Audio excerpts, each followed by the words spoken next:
this a few seconds, but I think we're ready. I think we're on. Hi. Hi. Hi, everybody. Hey. So this is the Retro Hangover stream Sunday that you are hopefully joining in on right now, and I have my glass of Florida wine. I'm ready to go, and I got some Diablo 2 up and ready to rock.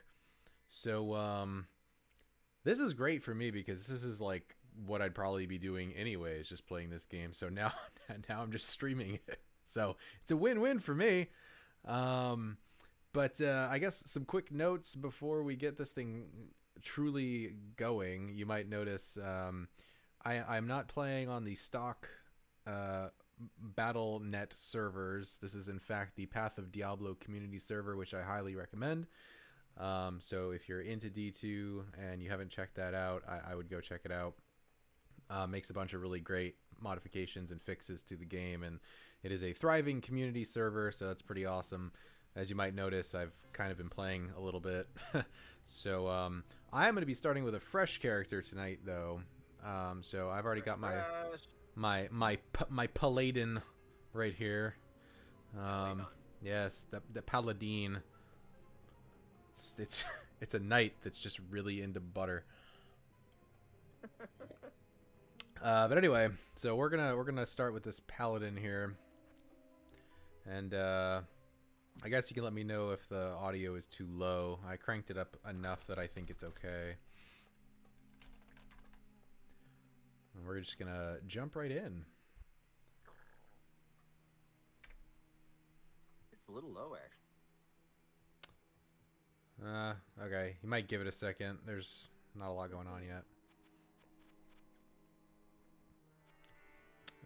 Did I already... Oh, okay, I already talked to her. Alright, I had logged onto this character to at least get it created. So our first quest is to clear the Den of Evil, which is just outside of the rogue encampment.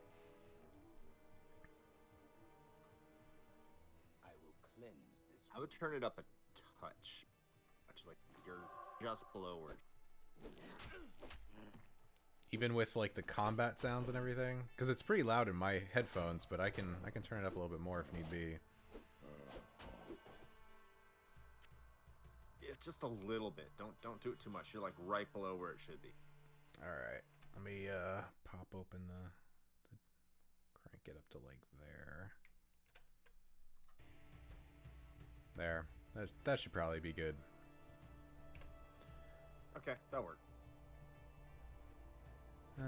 So the nice thing about like the beginning of the game is, you know, you pretty much just pick up everything to sell because you need that cash money. And for the sake of ring already, all right. For the sake of full transparency, I did provide this character with a few extra gear items in his stash for when he gains a few levels.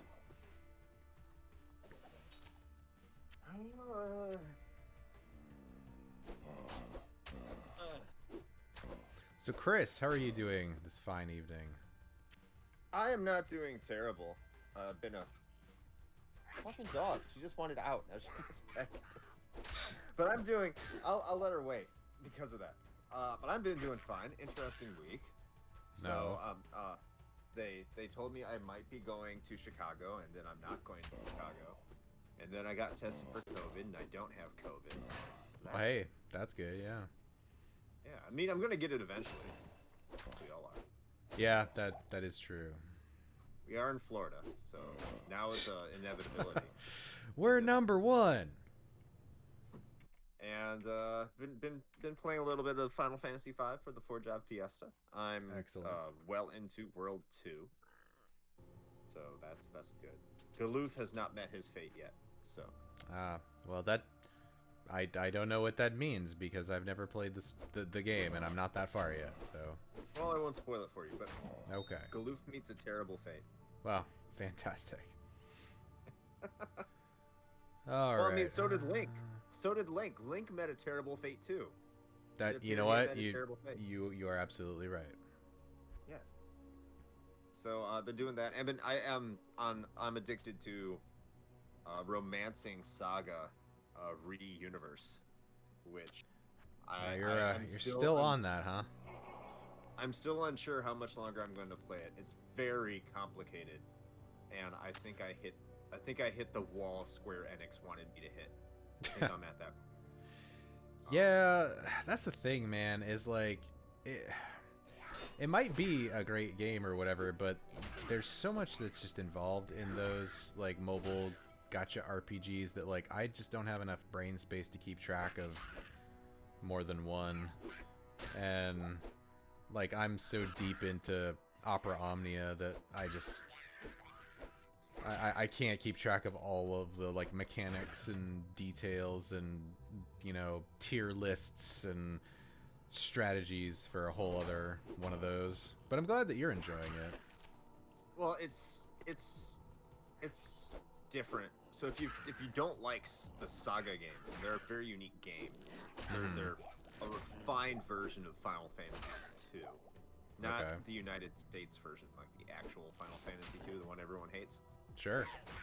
So it's a refined version of that game, and they're trying to translate it to something with more traditional RPG elements while still having the same spirit of the Saga games. So it's super weird. Like it has 3 different leveling systems. Of course. And that's the kind of shit that I'm talking about. Right. It took me a while to figure out exactly what the game wanted me to do. And now that I have figured it out, it's still I hit that wall where it's unreasonably difficult. And the way it cripples you in this game is that your defense sucks. And healing is not as efficient as you want it to be. That's where this game that's how this game cripples you. But how about you? I'm doing pretty good. Pretty good. You know, we got the new episode out and going today. So I saw that. Nice picture on Instagram, by the way. Oh, thank you. Yes. I finally got to make use of those PC big boxes that I've had stored in my closet for, well, 20 years. Only 20? Yeah, only 20. Actually, to be fair, those might be a little bit newer because I think my original boxes were probably long gone. Because I was looking at my D2 box, and I bought it at Best Buy, evidently, and it has like the 3 million sold sticker on it, so I think that might have been a second copy I had bought at some point. But still pretty old though. I'll say still pretty old though because it's a big box and they don't even make those anymore. So yeah, they made like those small little boxes for a while too. The ones that those were cool as well. Yeah. Stupid doggy. What's that? What are you doing? You make up your mind? Where are you No. Whatever is most difficult for you, that's what it wants to do.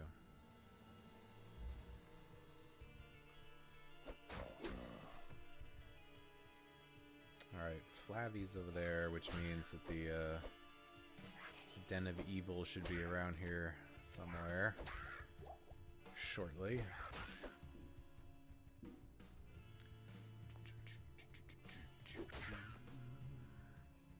Oh, I should be probably picking this stuff up. I need that cash money.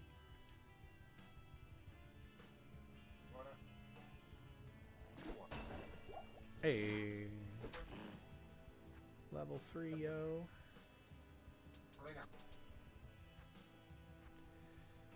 Alright, I got my Might Aura for now, so I guess I should probably, let's see, that's Vigor, Redemption. Yeah, I should probably just take my sacrifice.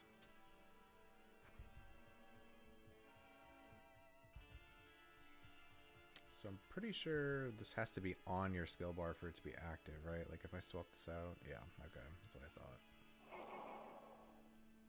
Does this take mana?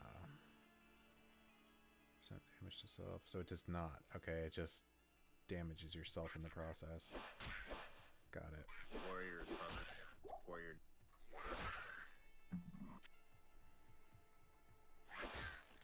Well, I decided to go with kind of a holy fire build for this paladin. That's a good one to level with. Ooh, that's a bunch of good stuff in there.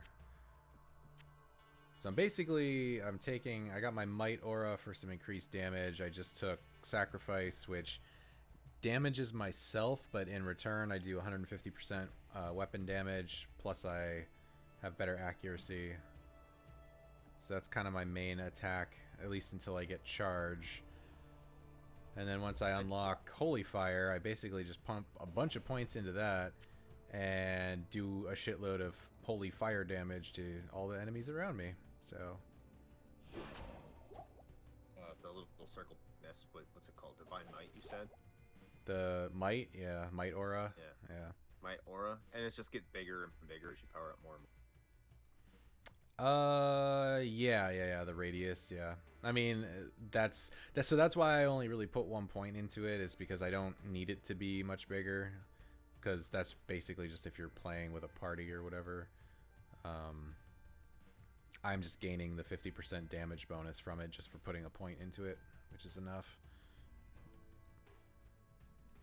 Alright, we've found the Den of Evil.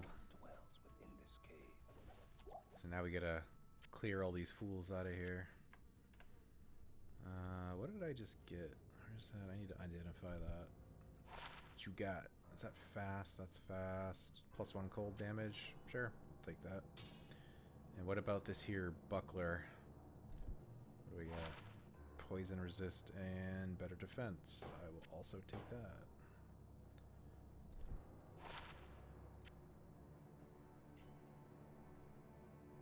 So another thing that some folks might notice as they're looking at my inventory is that it's like twice as big. That is one of the other changes that they implemented in the Path of Diablo kind of modifications, is the bottom half of the inventory, so basically right here from where my cursor is, so these bottom 4 squares, everything in here, that's actually technically your charm inventory. You can put other stuff in there, but your charms will only become activated if they are placed somewhere within this bottom section. So it kind of gives you, because without that, normally, like stock Diablo 2, you only get this top section as your inventory total. But part of the problem with that was, like, when they implemented the charms, which is a cool idea, and it's actually something I kind of wish they'd bring back. Maybe in D4, we'll see.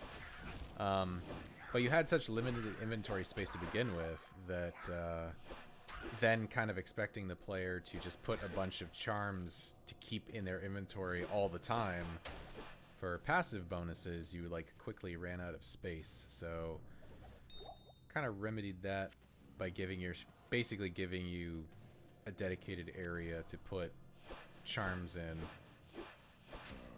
which Sounds I think like a is handicap. nice. What, the charm thing? No, the more inventory. Why would that be a handicap? Well, it's just making the game easier. I would argue it's just making it less tedious. Like, having to... Like, okay, so I get the idea behind it, right? That you're basically saying you are trading your precious inventory space for these passive bonuses. But I think that the balance of that might have been a little off, in that there just wasn't a lot of inventory space to begin with. But listen, I said in the episode that I don't think this game is perfect. It definitely had its flaws, and I think that was one of them. Ooh, Yeah, those are good. That's one of the things I don't like about dungeon crawlers. Inventory space is always a giant, massive pain in the ass. Yeah, it is. Especially when if the point of the game is to loot. Right. To loot and to loot and to loot. and they give you no inventory space. It's kind of self-defeating. Right. Yeah.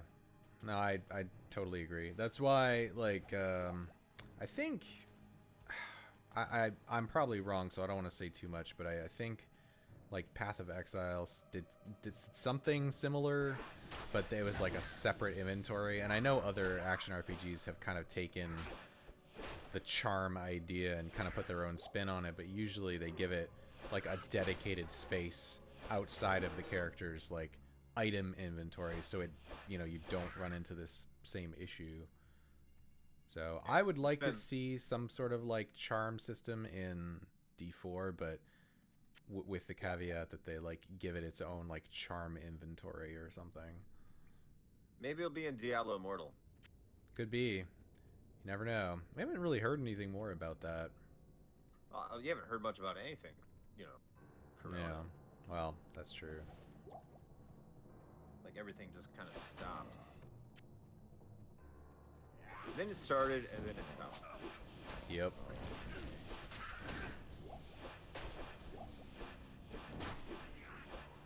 Stop resurrecting those guys, jackass.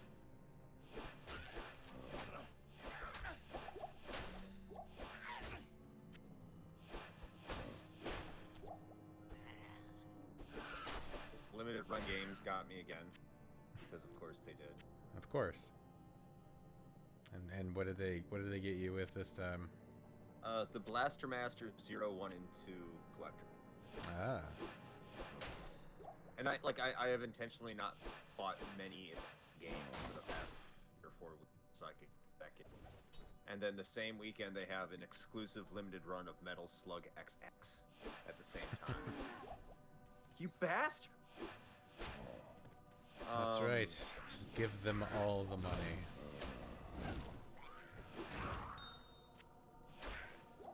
And like, I don't know, I shouldn't care this much about physical media, but I know in 100 years when I have nothing else, I'll play my.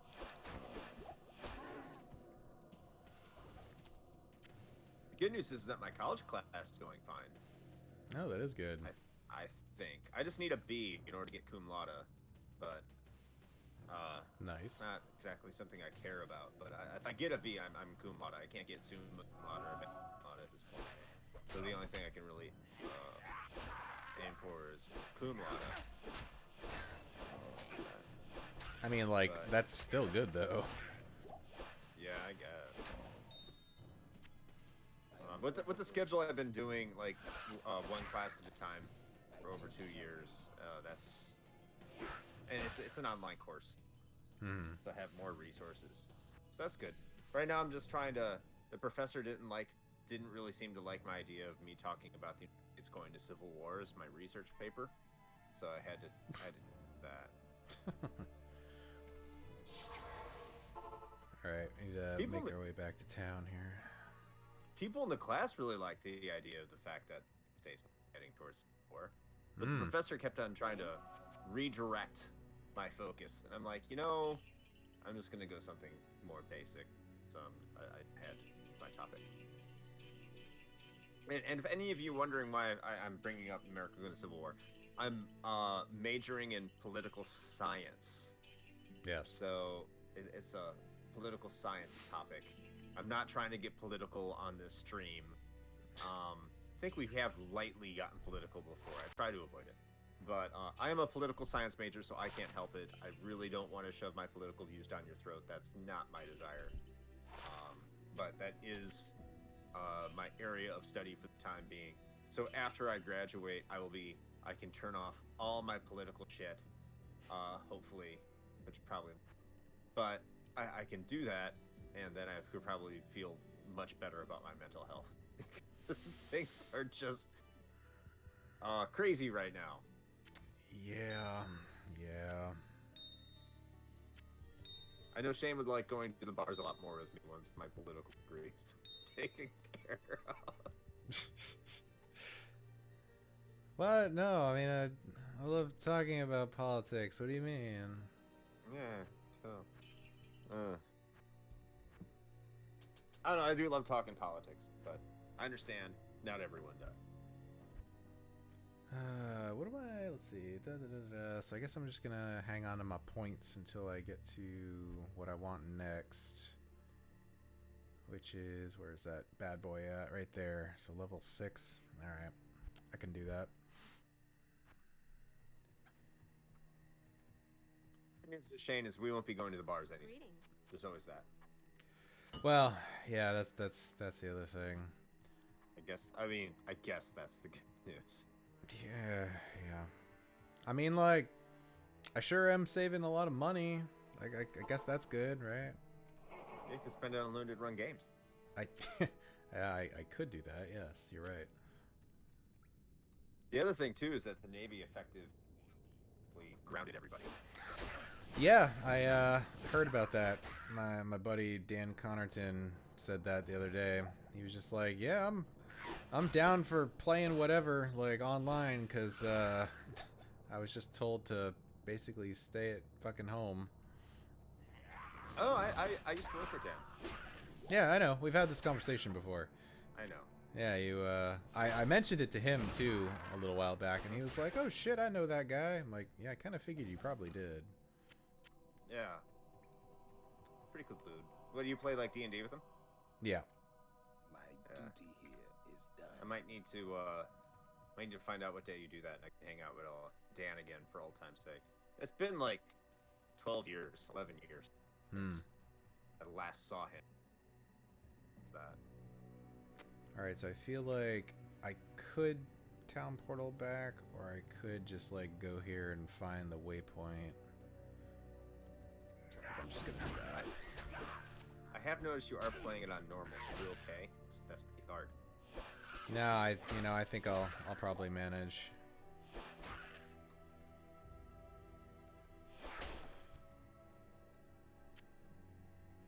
So normally, Cold Plains waypoint is conveniently located somewhere right near the entrance. Yep, there we go. Alright, let's go back and turn this in. Guess for the sake of the viewers, we'll watch the dialogue. You have cleansed the den of evil. You've earned my trust, and may yet restore my faith in humanity. Your reward is training in the skill of your choice. Well, thank you, Akara. I will take your free skill point.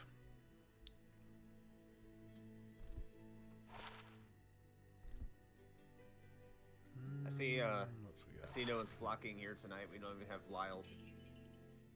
I know. Chat. I'm kind of disappointed. So how is your 5-job fiesta going? 4-job fiesta. I mean, it's been going all right. I'm definitely not as far in as either of you guys are, but We also know the game a lot better. True. Trying to remember where I am right now. Let's see. I know I defeated the sandworm. I got through that area. I met up with... Oh, no, I've already got my... I got the airship. And... Hold on, I gotta... You have not defeated the skybase yet. Yes, I did. You have defeated the skybase. Yeah. What was your 4th job? What did they give you? Oh, I haven't actually gotten the crystal yet. I'm like right in between defeating the skybase and actually getting the fire crystal, so... Earth crystal. Or earth crystal, yeah. Oh my god.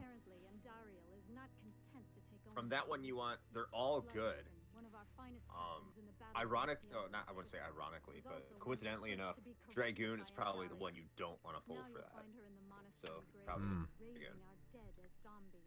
Said you don't want that one. And Dancer is underrated. I think Dancer is that one.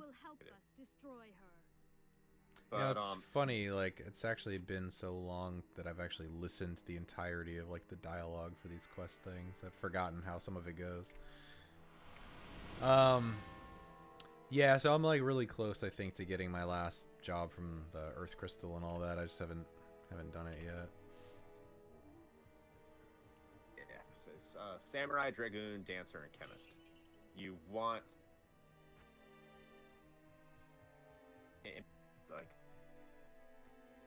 The one I want...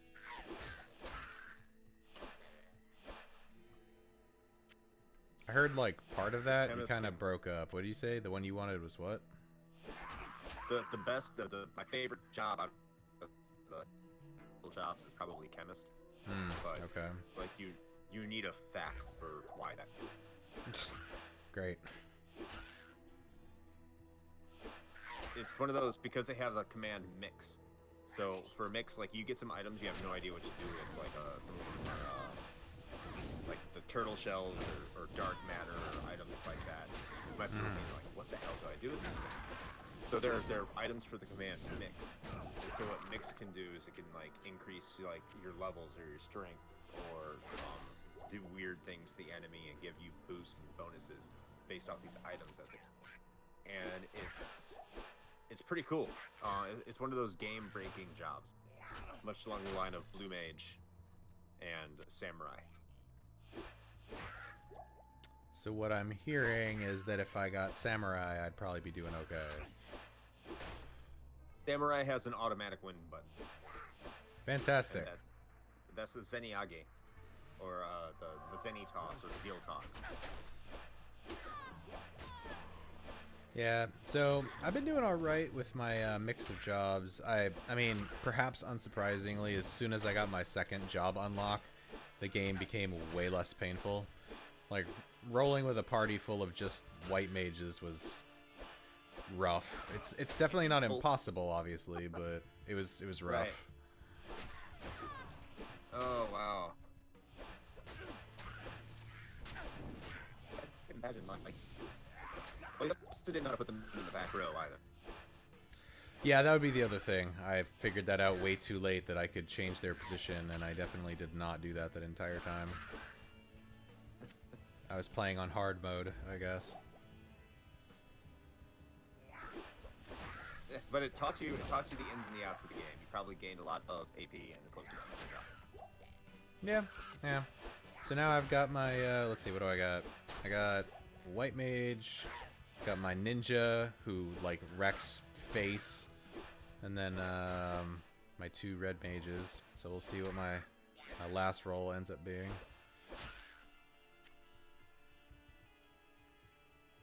Ninjas are pretty. They're one of the better jobs. Physical damage jobs, probably the best one. Well, that plus the throw ability with those scrolls does like a shitload of damage, and it's like AoE damage also, which is great. I don't know if you can get the weapon, but there's a weapon called the Dual Lance. And I don't know if you have. I think you have to get it through stealing. So that's no. But it's called the Dual Lance, and what it does is it attacks like. I can't remember if it attacks 2 or 4 times. So like it attacks and it does damage 4 times. But if you're a ninja, you can dual weld them. So if you steal 8 of them, you can do like 32 attacks for your 4 characters per turn. It's ridiculous. Yeah. It's a really fun game.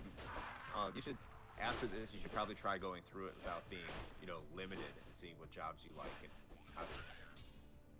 But yeah, I will say, playing as a blue mage and exclusively a blue mage, it's game breaking. It is so game breaking. Well, I was gonna say, I actually don't really mind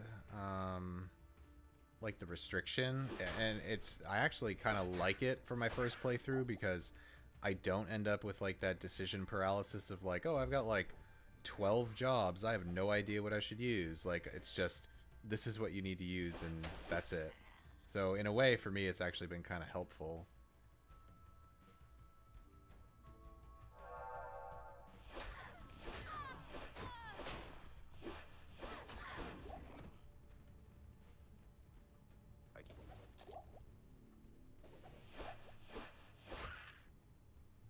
Oop, almost missed that small charm. So right now, we are on our way to trying to find Blood Raven.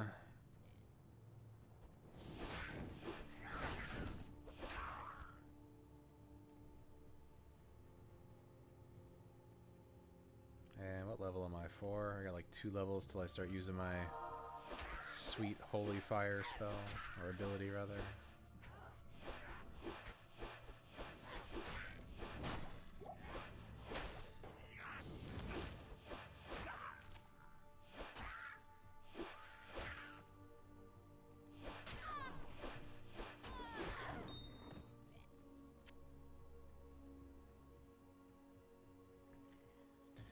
And once I finish this Blood Raven quest, I also get my first hireling, so that'll be helpful. Hooray, hireling! Of course, I will definitely ditch her as soon as I get to Act 2, because the Act 2 combat mercenary is like almost unilaterally better than every other hireling in the game, so... Holy shit, is this just lagging, or am I just not hitting this guy? No, I'm just super not hitting this guy. Alright, well, cool. Y'all can hang out in that burning building by yourselves. Hey, it's not whether or not you hit him, it's whether or not you look cool while you're trying. That's a good point. Actually, it might have been lag. So, that's fine. Are you online right now in that game? Yeah. Yeah, that's why I was saying this might be a test of my shitty country bumpkin internet. See if I can stream, be on Discord with you, and also play this online at the same time without everything just taking a shit. You know what I'm happy about, by the way, Shane? Hmm. That we did not decide to stream on Nick. Yeah. But you know what? I mean, like, Ninja got that money, though, so good on him, I guess. Good for him. Good for him. So happy. Here we go. Burial grounds. This holy place has been desecrated.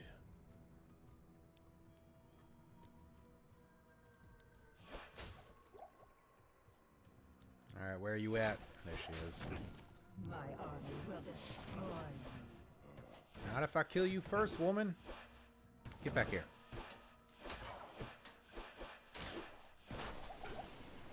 Haha! What did you drop? Ooh, small shield.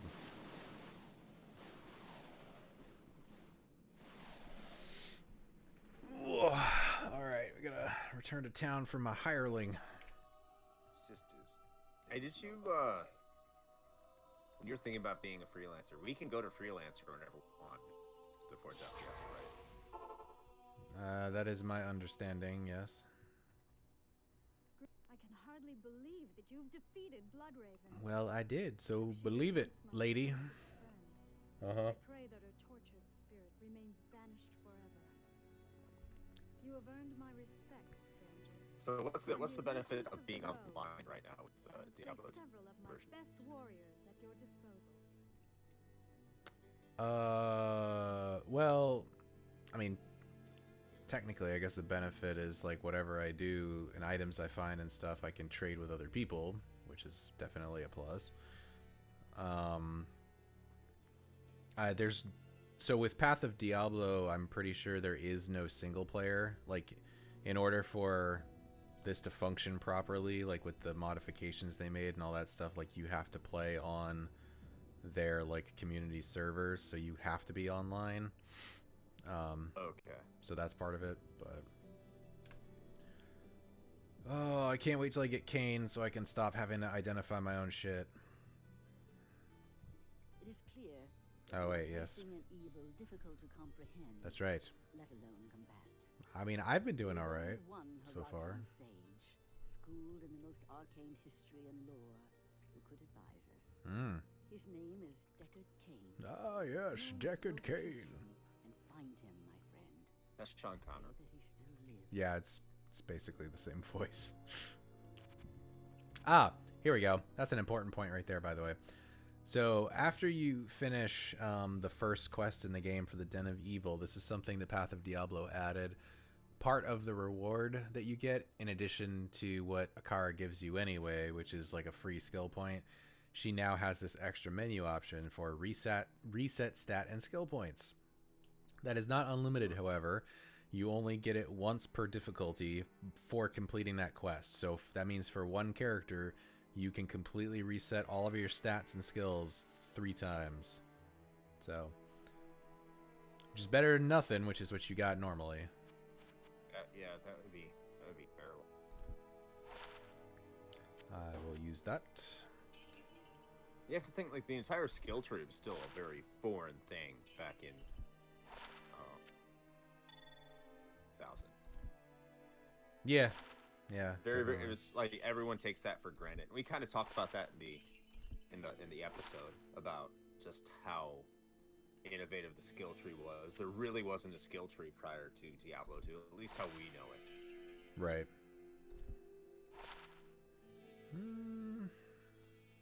Yeah, I think I like the ones with attack rating better. I'll keep that.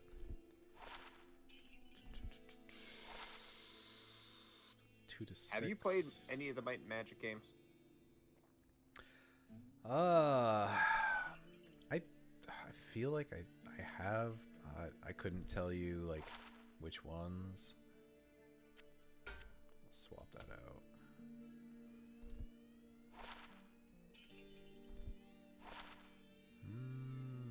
Nope.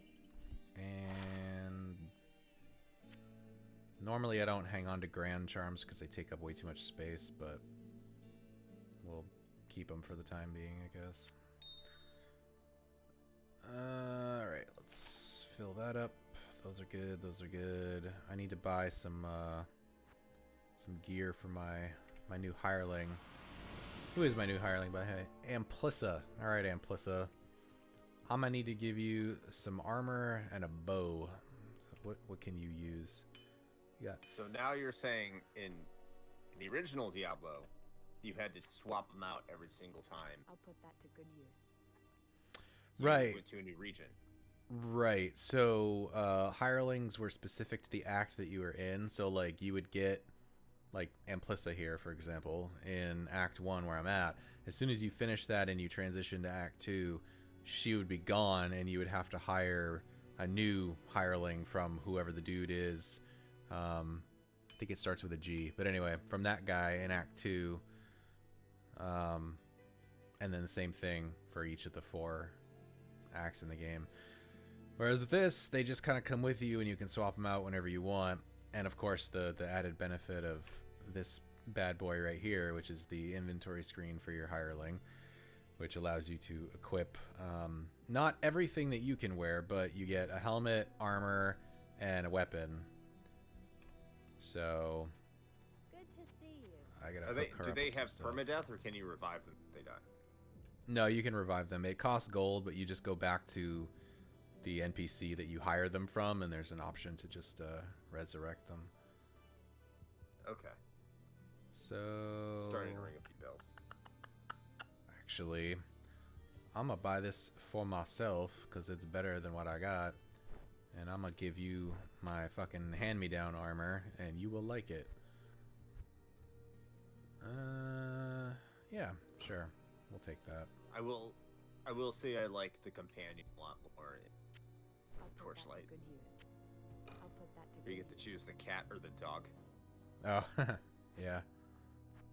And they're both essentially the same. I don't know if they care, but I just, yeah, and they were really useful. And you could, so like we were talking about having a limited inventory. That's one of the things I loved about Torchlight, is that once your inventory became too burdened, you could just give your pet all of your items you didn't want, send them to town to sell that shit, and then they come back with the gold. That was pretty Yeah. cool. Yeah, that is true. That is a nice feature. Yeah, I do think we may have to an episode on Torch. That is a very good. I mean, I'd be down for that. I liked me some Torchlight. I think it goes on a little bit, but other than that, it's really. Well, perhaps we can time that with whenever Torchlight 3 officially releases. Perhaps. Or Diablo Immortal, or Diablo 4. Who knows? We'll find something.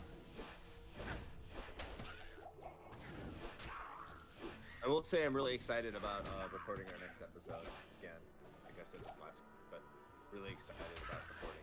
I mean, I'm always excited to record all episodes. I can spend more time with my buddy Shane. But it's always good to have a guest. It's a good cover there. I love having guests. I don't know what it is. I love having guests. Having a third perspective. This has always gone back. Shane knows that ever since we had the start of the podcast, even going back to 2015, I've always been hyped about guest appearances. Some of which I have said, hey, let's get this person on. He's just like, no. I don't know what you're talking about. I don't know when I've ever said that. I won't say, but yeah, there has been some people. Listen, some folks are just, you know, not necessarily cut out for an audio format, and that's okay. That's perfectly fine. I'm not going to hate on your decision. It was a wise decision. I'm giving you credit for your decision. Oh, okay. Well, I appreciate that. You made a wise decision. So, not on purpose, but it kind of came up like organically that apparently some of the folks that I work with are now aware of the fact that I do this podcast. So we'll see how that goes. All they got to do is listen. It doesn't cost anything unless they want our fantastic merchandise. That is true. Yes. The merch store has been updated thanks to Shane, and I love the eggplant dragon merch. I think that stuff is fantastic. It is so good. I will have to get one. I will have to get some eggplant dragon t-shirts after I've recovered from making my completely stupid purchase from Limited Run Games. You mean wise investments? Yes. In Limited Run, yeah, sure. Yeah. Mm-hmm. Yeah, Yep. because when I'm old and decrepit, I can be like, yeah, Sonny, you want this game? Yeah, that's right. That you can hand that down to your children in your will. I'll cannon it down to my children, man. I'm getting that bank myself. I'm gonna make that money. They want it, they can buy it from me. I'll give them a discount. It's friends and family discount. Really, Dad? Yeah. Like, the fuck? That's what you do, like a local video game store. I'm at the point where I can have almost enough video games to open my own video game store. Well, I'm not, but I'm almost there. Almost. Yeah, but like also, I'm pretty sure that you don't actually want to sell most of that stuff. So maybe it'd be more like a video game museum. Yeah, it would be more of a. So that's something I've talked extensively with well, not extensively, but repeatedly with some of these video game store owners. Mm-hmm. It's like, you like games? They're like, yeah. Like, how do you own this business and not be like mine? Yeah. Like, and depending on who you talk to, some of them are like, yeah, it's really hard. Some of them are like, yeah, it's a business. It's just, or I have all the games I want. I don't care about the rare stuff, but other people do. Sure. And I envy that.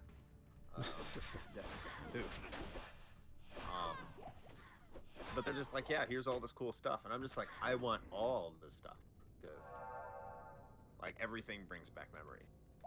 But like, Video Game Rescue, I remember when Dustin sold a lot of his stuff to invest in pinball. And I just can't imagine myself selling a huge chunk of my collection. I don't know what it is. Maybe I'm obsessed, OCD, hoarder towards. But I couldn't see myself ever doing that. Like I have duplicates I'm struggling to sell. That's how bad it is at this point. Like I have 2 copies of Dynamite Heady. I'm like, which one should I sell it? It's a $40 game. So if I go to the video game store, they're gonna give me $20 in store credit, or I can sell it on eBay, and then that's a pain in the ass because you gotta hope you get the money, then you gotta ship it. Right. So, but that even bothers me. Like, I have this good copy here. Maybe it'll go up in value. It's like, no, that's what happened to the comic. Not well. Let's see, where's Holy Shield? That's like down there. Okay. So I should probably start working my way down to that.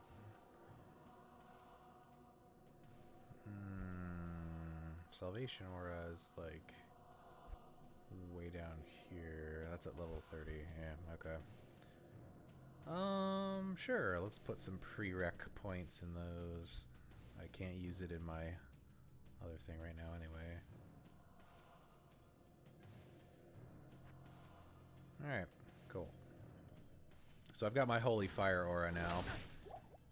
So basically just going to be pumping points into that. So now just standing next to the demons bathes them in righteous flame. Repent! That's Repent! right. Cancel yourself! Make a YouTube video talking about how bad you were. That's right. Slap your ass and call yourself Jedi.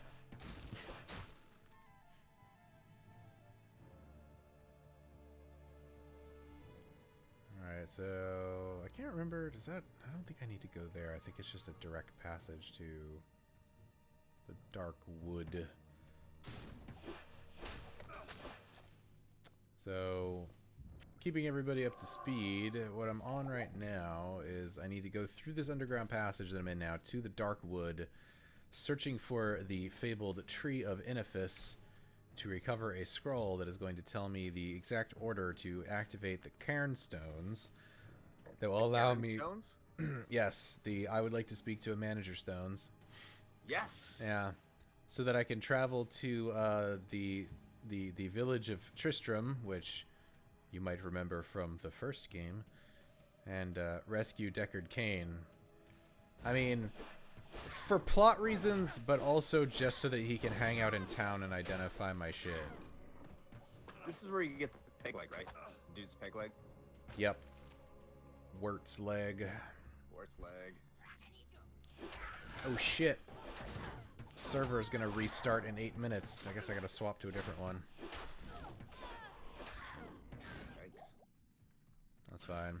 Let's see if I can make it through the underground passage in 8 minutes and find the waypoint for Dark Wood so I can just get back there. Or if I'll have to go through it again. That is one of, well, I guess you could call it a downside. I don't know. It's not a big deal, but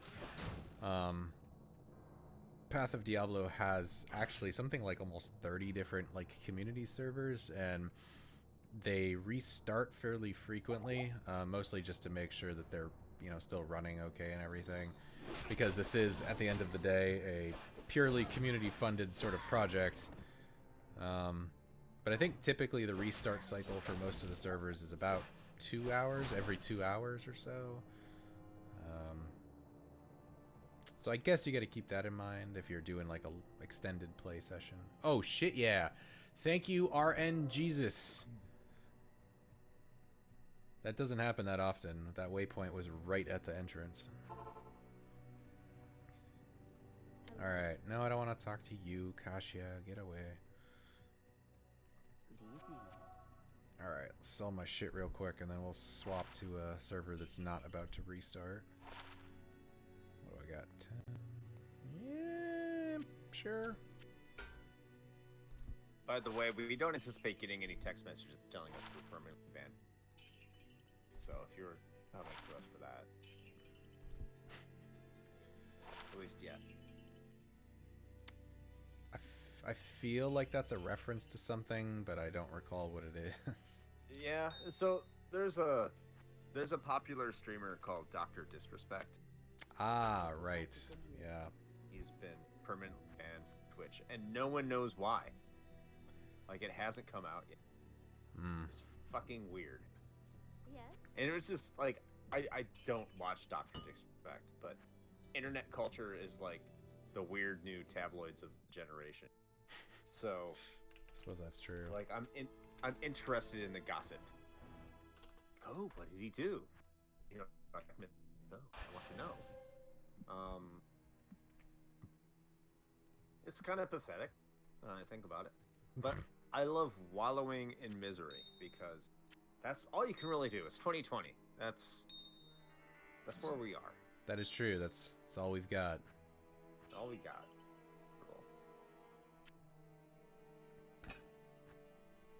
Fused ass dogs. She wants to do. Stay outside now. Not going to entertain her anymore. Alright, well, we have swapped to a server that is probably not going to restart shortly, so we will continue our journey in the Dark Wood. So we're at, right, the tree.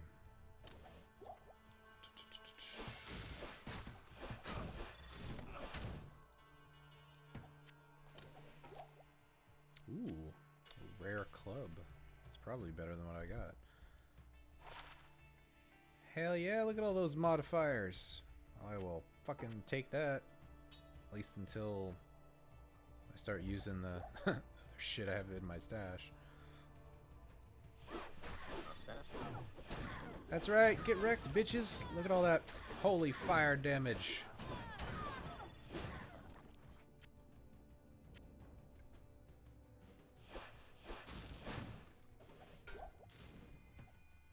So I think, and I could be wrong. Oh, I found the tree. I'm pretty sure I can safely get through at least Act 1. Oh god, I'm gonna die. That guy hits like a truck. I think I can get through Act 1 on the stream tonight. That shouldn't be too hard. I think you make it. I have faith in you. Magic. Oh, thank you. Alright, scroll obtained. Give me... I need those health potions. Yes, thank you. Alright, let's go back and talk to Akara about this here scroll that I done found. Ah, very good. I have translated the runes on this scroll. You must find the cairn stones and touch them in the order that I have written. So, the funny thing about this quest is that technically the cairn stones don't activate until you've actually gotten the scroll. But the whole deal is like, you needed to find the scroll in order to figure out the order in which to touch the 5 stones to activate them. And if I right click it like this, it shows you this fun little thing. So that's the order that you touch the stones in and activate it. But there's no penalty for touching them in the wrong order. So once you get the scroll, you don't even really have to look at this. You can just go directly to the stones and just fucking click on them until you get it right. Which I will say I have done before. Alright, let's see. I gotta find the stones again now, though, because we swapped to a new game.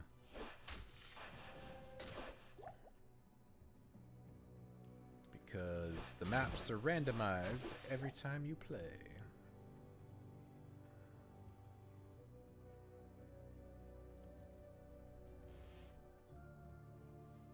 I was trying to find to see if there's another way you could say that word without it sounding like Karen. It's just Karen. So it's always going to sound like Karen. Yeah, And it's pretty gonna, much. I laugh every single time you say it. Because it's like these stones with these, like, with the Karen haircut. Now I feel like I need to, like, do a Photoshop job on this and post it to, like, our Instagram or something. Just put Karen hair on the stones. Karen hair on the stone that says, I want to talk to your manager. Yes! I don't get my refund, I'm gonna cough on you. Oh my god, dude. Actually, right before we started streaming, I saw somebody posted a cell phone video of some, like, a young Karen. A Karen in the making, you might say. In a Walmart, just angrily chucking shit out of her shopping cart because an employee told her that she had to put a mask on. It's like the most childish bullshit I've ever seen. Yeah. And look, people, no matter what you think about masks, if you don't think you should wear them, if you do think you should wear them, a business has the right to say they require you to wear a mask. Yeah. If you don't like it, don't go there. It's That is really true. easy. It's really easy to figure out. And if you feel like you have to go there, guess what? You're gonna have to wear the mask. Listen, nobody has to go to Walmart, okay? That is a life choice that you make. Right. The funny thing is you could have, like, most of the local businesses I go to do not require you to wear a mask. You can feel really angry about that, but they Ooh, don't. shit. I don't want to take both him and Undead Griswold here at the same time. By the way, I don't think Walmart requires you to wear a mask, at least not where we are. Like, they don't kick you out. I am not sure. I haven't been in a Walmart for quite some time. T-Mobile, when we swapped our phones from Verizon to T-Mobile. T-Mobile required you to wear a mask. Yeah. But as me and Shane have seen in real time, we have seen in real time, I'll forward as well. As we see in real time, people will wear masks and then they won't cover their noses. Yep. Like, what are you doing?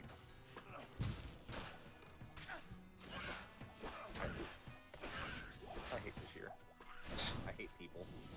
At this point, I'm just gonna be like, you're not wearing a mask because you're selfish and you're gonna get other people sick. And I'm like, nope, I'm not selfish. I'm gonna save the human race by not wearing a mask and getting other people sick. Because at some point, enough of you fuckers are going to die that the world might be better. I don't. That's a terrible thing to say. Ah, but video games, am I right? Hey! Hey! We're playing a game where they're running around hell, Shane. Well, we're not there yet. It's gonna be a while. Well, it's getting there. Right now, you're running around 2020 in your video game. What? Is your character wearing a mask? Not yet. Not yet. He will be. Identify He gets items close to for hell, he you will. at no charge. Regrettably, I could do nothing to prevent the disaster which devastated Tristram. It would appear that our Oh, Deckard Cain. I'm so glad you're here now. He's alright. Is everyone else dead? Interesting. Is everyone dead? I'm trying to think. Yeah, I don't think anybody from Tristram actually survives. Except for him. Our hero emerged triumphant from the labyrinth beneath town. Even the witch? We held a grand celebration. Okay. Fucking... Yes, Adria technically survives because she shows up in Diablo 3 and is part of a whole bunch of really horseshit retconning of the story. Oh, I just touched a sore spot. I'm sorry. Yeah, you did. It's alright, it's not your fault. You didn't know. You didn't know. I didn't know. But I Oh like my if god, I everyone- forgot he everyone talks this much. I usually skip through this dialogue now because I've played this game like a billion times, but good god. Screaming in the night. Always something about The East. One day he simply left, and shortly thereafter Tristram was attacked by legions of foul demons. Yeah, y'all got wrecked. Slain, and the demons left me to die in that cursed cage. I think the biggest loss there was Farnham the drunk. Was that dark He was wanderer gone who too soon. passed this way before the monastery fell. I fear even worse. His liver was like a diamond. I fear that Diablo They should have done has taken possession Make a of the diamond heroes and of it the said slain. Farnham's liver. Nice. Diablo will become more It's just like a powerful than ever before. special charm that you can find that you put in your inventory that gives you like poison resistance. Alright, that was a lot, Deckard Cain. But you know what? You've been in a cage for like a really long time, so I'm sure you just really wanted to talk to somebody. That's cool. It's fine. Now, stop talking and just identify my shit. Thank you. I love you, Grandpa Deckard. Good to see you. Stay a while. Alright, don't need any of this stuff. What is that, 6 to... yeah. Get rid of that. What do I got on right now? 11 to attack rating. That's not bad. I'll take that.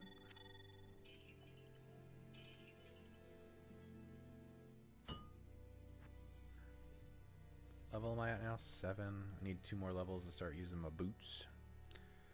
My boots! I gotta hang on to all these chip gems so when I get my my cube in Act 2, I can start cubing them up. And you could summon Hellraiser. That's right. He has such sights to show me. Oh, I gotta talk to Akara too before I can finish this. What you know, want? This movie I haven't seen. I need to find a way to stream Hellraiser. I need to watch Hellraiser.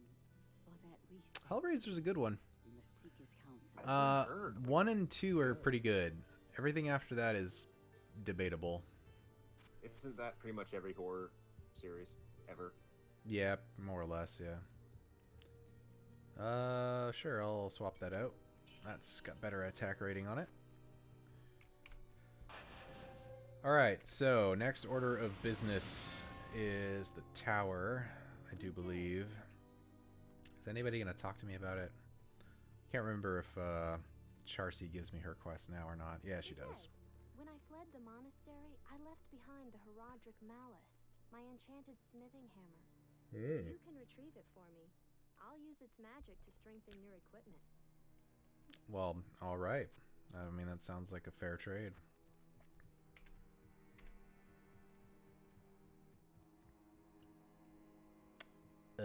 Did I not get the... Oh, wait, no, yeah, I did. Never mind. Alright, so I gotta find the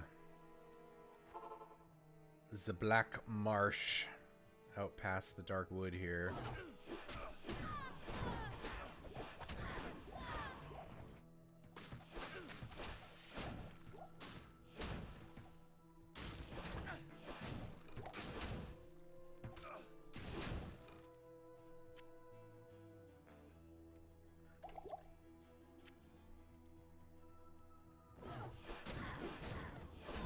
I'd just like to point out that, well, whether or not it's accurate is always hard to tell, but according to my Streamlabs, we briefly had another viewer, so thank you for stopping in. Probably scared them off with my talk that I want to create genocide of the human race by not wearing a mask. That, I mean, I suppose that is a possibility, yeah. Yeah, it's fine.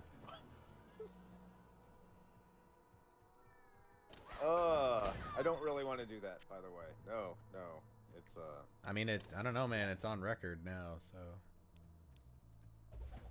if it's on the internet, then it's there forever. yeah. Just Well, like okay, 'cause nudes. Joe Rogan said wearing a mask is for bitches, so Oh, cool. I'm glad that everything. one of the most popular podcasts with a far-reaching platform, and that's what they're saying. That's cool. It was in context. It's about context. I mean, sure, but you're not giving me any context. Was it contextually a joke? It doesn't matter. They're gonna try and fail and cancel it. God damn it! I can't talk.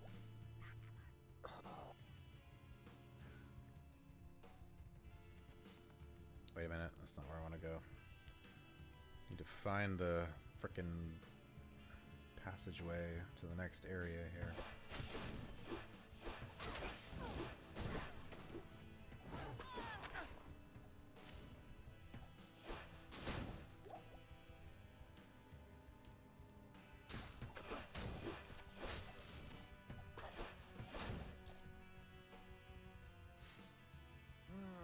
Ah, here we go.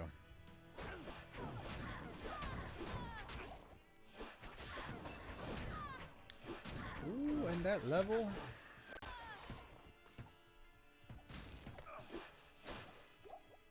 Put another point in that sweet, sweet holy fire aura. I can't remember. Do I have enough strength already? Yeah, I do. Okay. I should probably put some in the good old vitality. I need that survivability.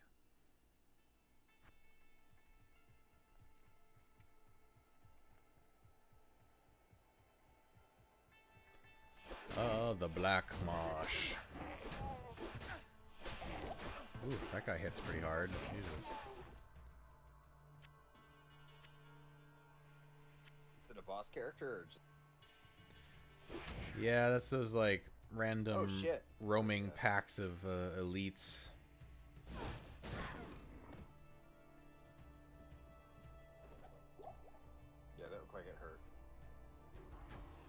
open the chest, dude. There we go.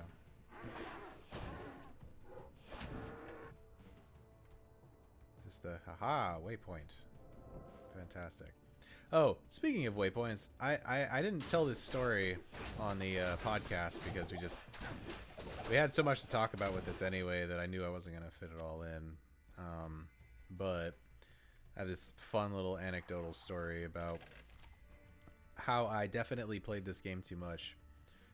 I suppose technically there's two stories, but I know I've said one on our previous episodes before, and that was the one where Diablo 2 is the reason my parents limited my time on the computer when I was at home, because I played this basically nonstop when I wasn't, you know, sleeping or at school. So, but the other one that was probably a little more entertaining, at least I thought so, was I had been playing this game so much that, and I don't know if anybody else ever gets this, like Chris, I don't know if you get this, like if you play a game a lot, it starts to, like, you know, intrude into like your dreams and also sometimes like your waking life, like some of your thoughts that you end up having.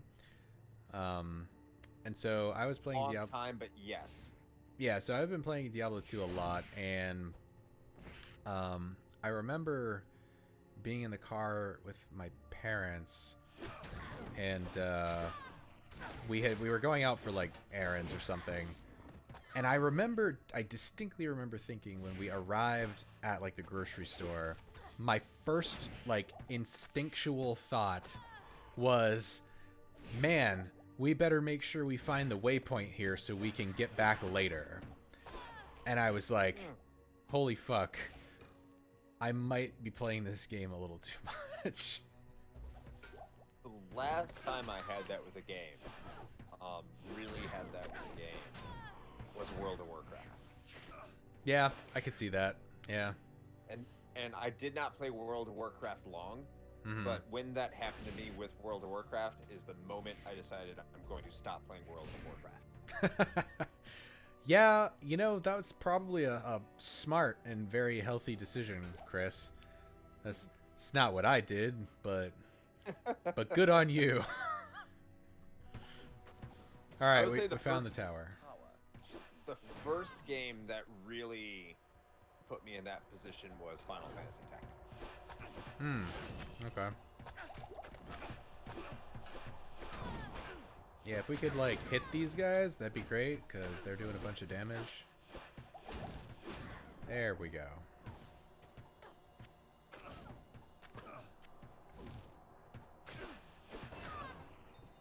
Ooh, that was another level. That was quick. I should be able to equip my sweet-ass boots now. Heck yeah. Bam. Bye, shitty little booties. So it's interesting you bring that up, because that's kind of a conversation I have with one of my friends. Okay. Because I have friends somehow. Oh. Anyone who cares. Okay. Good to know. I mean, all other right, than go Shane, on. other than Shane. But we were discussing, because he plays Animal Crossing, and he was like, "You need to play Animal Crossing. You need to play Animal Crossing." I'm like, "Fuck no." I know how those games go. I know what's going to happen if I start playing Animal Crossing. It's not going to end well. Because I remember what it's like to play like Harvest Moons and those games. Just that give the attitude of just one more time, just one more day, just go to the next day, and no. Yeah, man. That's how they get you. I'm like a recovering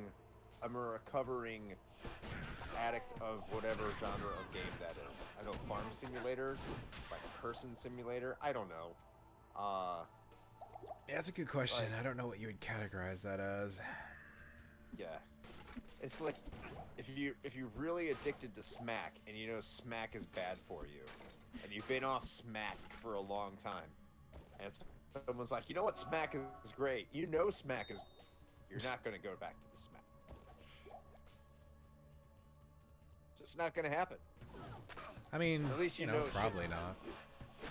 Shouldn't happen. Yeah.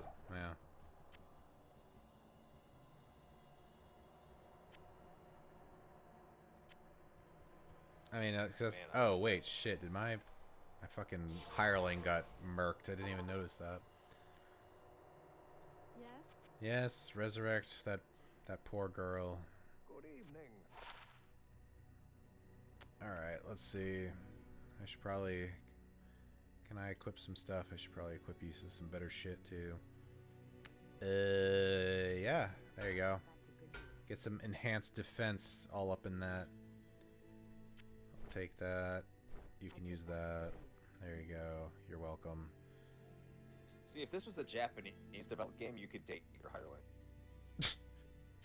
That's yeah. That is a good point. Really, just yeah. What are you even doing, Blizzard? Like 0 out of 10 can't date hireling waifus. What can I do for you? They should do that in the next Diablo. You can date your hireling.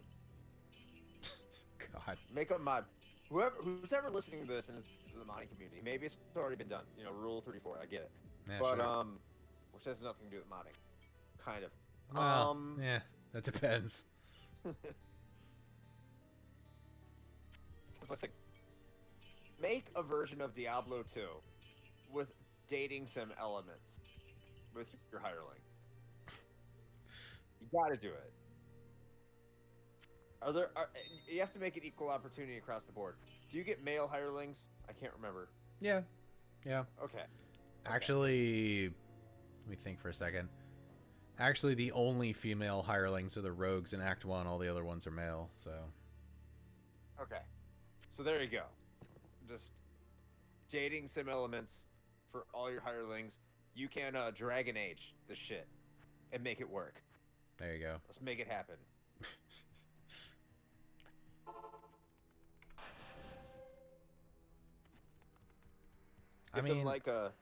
Give them anime style animations and character portraits, and we are on our way. I Man, want Rogue Gao face. oh god. This man, like the fate of the world is at stake. There are demons loose.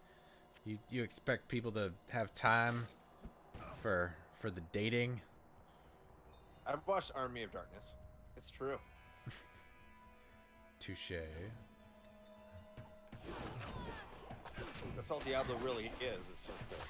It's an elongated version of Army of Darkness. Really. Oh, you know, I never thought of it that way, but I guess you're not wrong.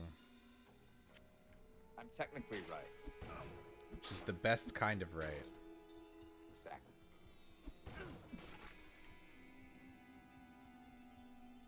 Alright, I think we are... Yep, okay. We are at the deepest level of the tower. I think they could ROM hack this into being Army of Darkness. Probably. I would love to see that. Make an Army of Dark. If it doesn't exist, I know no one's gonna watch this to the point where they'll probably actually do it. But make an Army of Darkness mod modding community. This is the perfect game for it.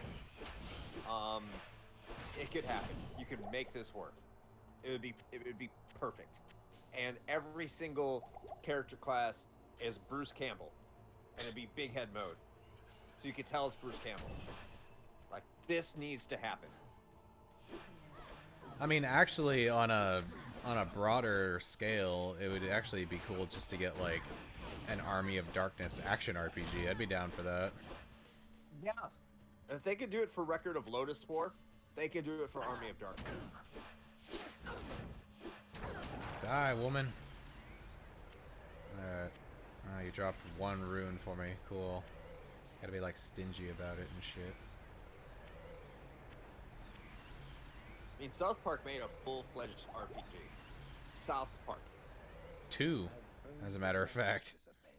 2 of them. Yeah. Only one of which people like. Apparently. Really? What, did they not like the second one? I have not heard good things about the second one. I haven't heard terribly bad things, but that was one of those games that was $10 within 2 weeks of its release. Yeah, that's true. I liked the first one. I played through that one to the end, and it was a surprisingly good RPG. I didn't play through it to the end, but I played through it pretty far, and it very, very solid, very solid. Horrifically offensive, which I loved, but very, very solid. Okay, no, you don't have anything to say. So that one's done. All right. Next order of business. We got to find the monastery barracks so we can get the Herodric Malice for Charcy, which is just a weird way of saying like an anvil. So bring out the Karen stones. Oh yeah, no, we're done with the Karen stones. We don't want to hang out with them for too long. It should be an attack. Just this is like a necromancer ability to just summon Karens. Skill. What's that one? Works on lesser demons. That's right. Uses them as they look for their manager. They should just mod Diablo 2 to like make a Karen class, and like one of her abilities is like to like sacrifice like minions or something to summon a boss.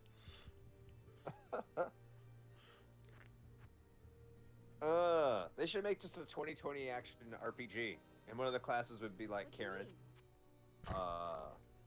One of the riding protester with you throw Molotov cocktails. It'd be pretty cool. Oh yeah. What else?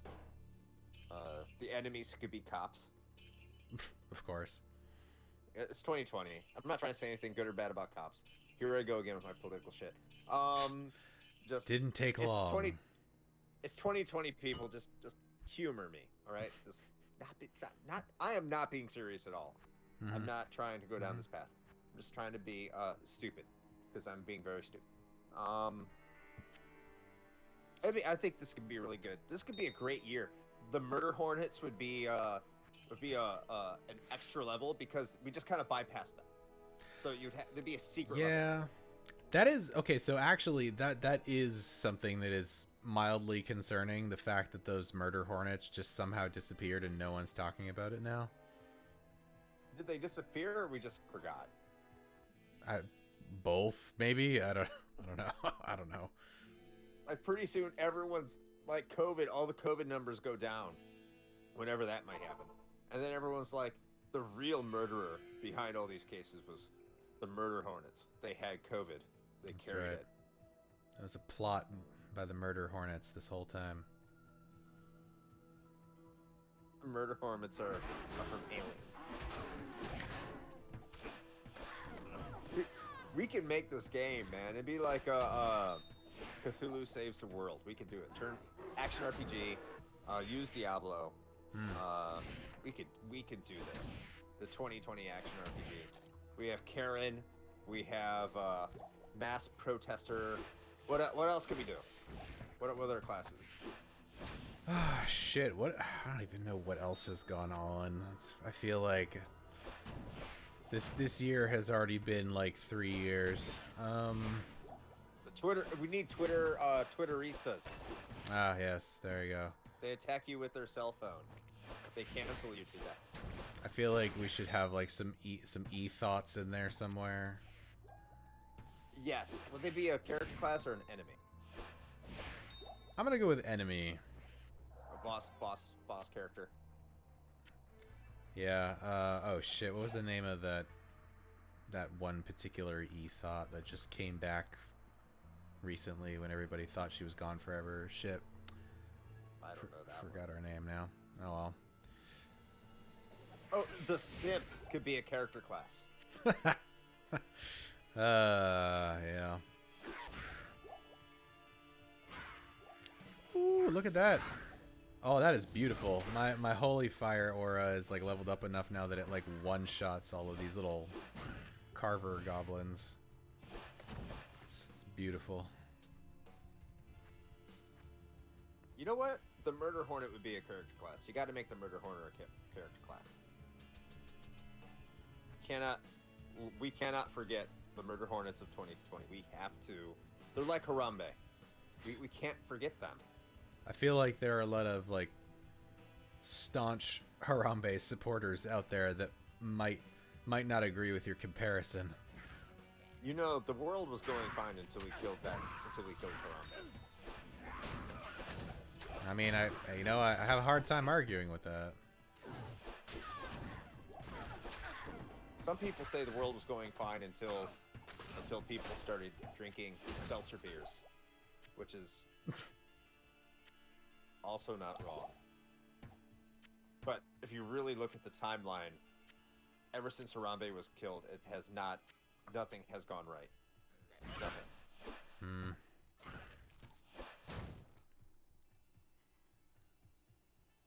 Harambe will be the Deckard Cain of our action RPG. He just like hangs out in town, helps you out with stuff, provides sage advice. Yes.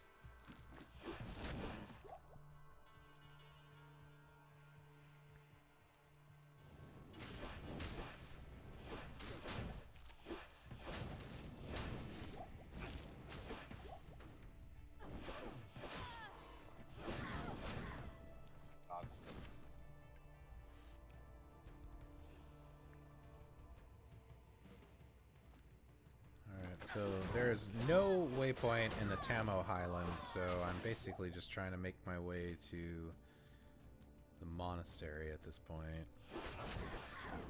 Someone else is watching. So hi, someone else. Oh, well, hello. Thank you for joining. Welcome to the stream where we are saying horrendously offensive things because... Which basically makes you one of two people. Either you're going to be totally into that and be like, these are my people. Or you are going to jump ship real fucking fast. I won't blame you for either. That's totally your call. I'm just here playing some D2. That's it. I'm definitely all about this Holy Fire build though. Oh. That's cool, man. Well, you know what? Just give it some time. Just zone out with some D2 and get some coffee if like that's your thing. Coffee's amazing. I love coffee, especially before work when I just put a shot of Irish cream in there, maybe some whiskey. You know, I maybe kind of feel like that's not something that you want to make public knowledge. Just maybe. What? That I work? Yep, that was what I was talking about. You're right on the button as usual. It's a long drive to work. I gotta wake myself up. A little bit of coffee with my whiskey is the way to go. Okay. No, I mean there's probably nothing wrong with that. You're right. Absolutely. What's wrong with coffee? There is nothing wrong with coffee. Yeah. Huh. Alright, where's the door? Here we go. Alright. Monastery located. Next order of business, besides of course finding the waypoint, as is tradition, is getting Charcy her damn fancy anvil.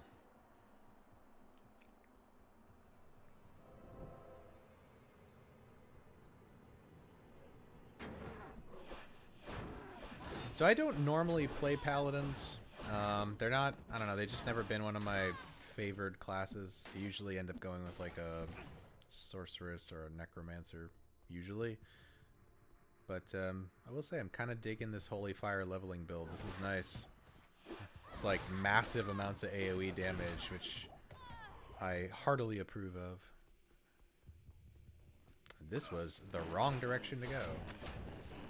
Are Necromancers just one of those OP classes? Because I always remember going with Necromancer.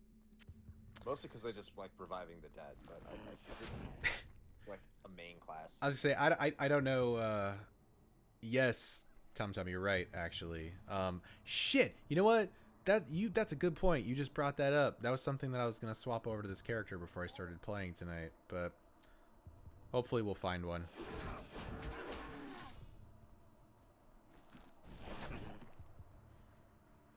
But no, I don't think it's necessarily that like Necromancer was like OP or anything. Honestly, it's listen, man, it's the edgelord class. That's why you liked it, right? So Pretty much, yeah.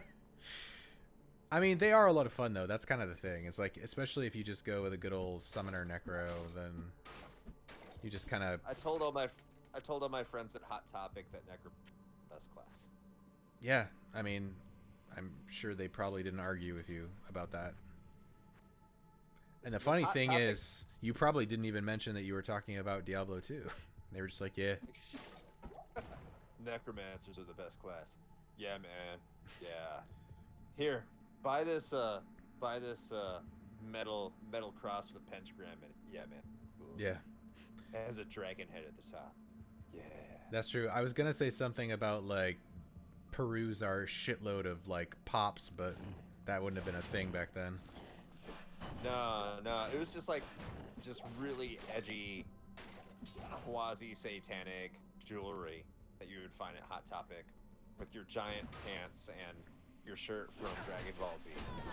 Oh hell yeah, man! You can't forget about those fucking what do they call them? Trap pants, I think is what it was. Something like that. Oh god, I didn't wear them. I just saw them. Well, listen, I will be some. the first to admit that I owned several pairs of fucking Jinko jeans back in the day. So. Oh, I'm not passing judgment. Like, I was the kid who wished he just wasn't. No, I mean, you could pass judgment if you want. I mean, you'd be actually pretty justified, frankly. But no, man. Although, okay, so my parents drew the line, right? They were okay with me wearing Jinko jeans, probably begrudgingly. It was more like a, okay, whatever, he's expressing himself, I guess. But I tried to convince my mom to get me to get me the fucking elephant pants, which were like the Jinkos, but just like egregiously huge pant legs, the ones that you could fit like a toddler inside a pant leg. And yeah, my mom was like, no. She's like, listen, you've already got these ridiculous giant fucking jeans, like that's too far. I was like, you don't understand me, Mom. I'm raging against the machine. That's right, I was. Yeah. Fuck you. Can't do what you can't tell me what to do. I won't do what you tell me. I listened to an album and now I'm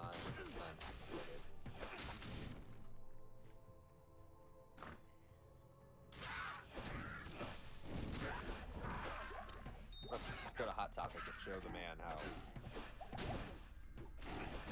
how strong I am. Ooh, that guy hits like a truck. I need to retreat and heal briefly. That is a beefy goat. Ooh, he is the goat. Yes, he is. Give me them HP potions.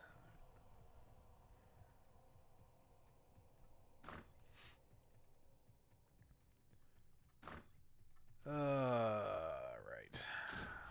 Wherefore is the fancy anvil? I think that's one thing about the 90s I don't think I'll miss is the very, very cringy, dark. Like, it's cool to worship Satan. That was I don't think I've seen that in any other generation. It's like, yeah, let's just wear a bunch of pentagrams and pretend to be a bunch of Satan worshippers and Wiccas and witches, and that'll be cool. Yeah. That was the era of like Charmed and Supernatural and. Well, as far as I'm aware, Supernatural is. Yeah, it was a little bit later, and also I'm pretty sure it's still running too. The show's going on forever, but. Yeah, I mean, it was that, and like it was sort of the rise of like industrial music with like Manson and his whole aesthetic, like. Yeah, Rob Zombie. Yep. Yeah, Rob Zombie for sure. Trent Reznor with 9 Inch Nails didn't really help matters much. It was just like a very dark time, which is weird, because in terms of like media in the 90s, I mean, this is a product of the 90s, of that time period, Diablo 2 and the first Diablo. when you really Yeah. think about it, and all the media that was coming out. So like you had Seven. Seven was extremely dark, but that was a big movie back then. It's haven't it's watched a it in really good while. movie, but yeah. Yeah. That was just that time period, like, which is weird because everything I think economically where people were in the 90s. Of course, I was a child, so I wouldn't know the difference. But economically, in terms of how everyone was doing, was great. Like, Yeah. everything was banging. People were making money. People had disposable income. They were doing just all right. You know, the .com bubble hadn't happened yet, so Right. I don't know why Yeah. everything was just so dark and nihilistic. You know, well, so things with like that, especially in music, it's always a reaction to like the previous generation, right? So, like, you can start talking about like alternative music and how things like, you know, grunge and those sort of things were a direct response to sort of the over the top excess of the 80s with like hair metal and fucking, you know, stuff like White Snake and shit like that. And I think a lot of that was just sort of an evolution of that sort of response to like the previous decades sort of thing. And I guess you could probably argue that because things were generally going mostly pretty well, that it's probably just some sort of like rebellion to that of just like, well, fucking, I need an outlet for my angst.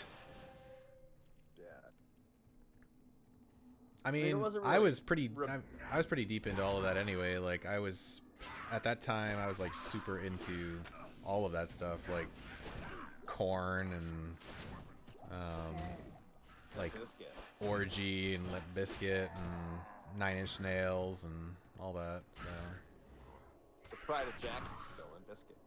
God, you have no idea, dude. When I like found out, because I didn't even realize that honestly, but when I moved down here to Jacksonville, there were like, well, 3 things I learned about music from this area, right? One, of course, is Lynyrd Skynyrd.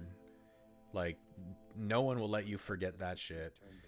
They still won't, by the way. Right. Yeah. That is still a thing.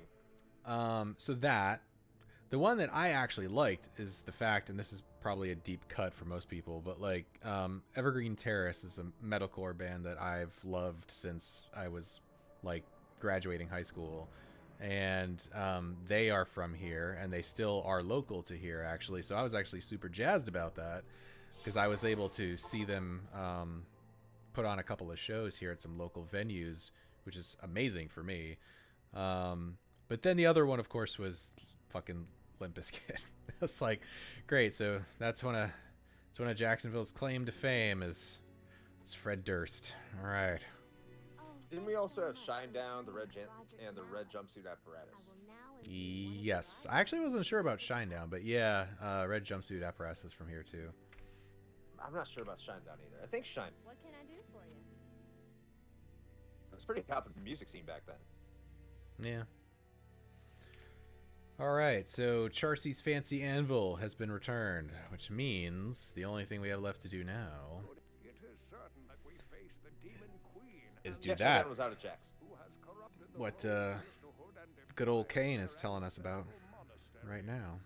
This does not bode well for us, my friend. Ancient Horadric texts record that Be Andario right back. and the other lesser evils All right. once No more overthrew the insane three musings for prime about 5 evils, minutes. Diablo, Sorry. Mephisto, and Baal, banishing them from hell to our world. Man, Here they caused that's what I was saying earlier. I haven't watched these dialogues in so long. I forgot how just like talky Kane is. He just goes on. Oriel's presence here could mean that the forces of hell are once again aligned behind Diablo and his brothers.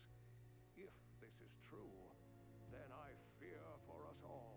Indeed, You Deckard. must kill her before the monastery becomes a permanent outpost of hell, and the way east lost forever.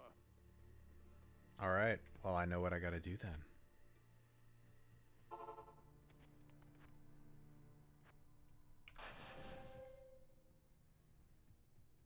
We must work our way down.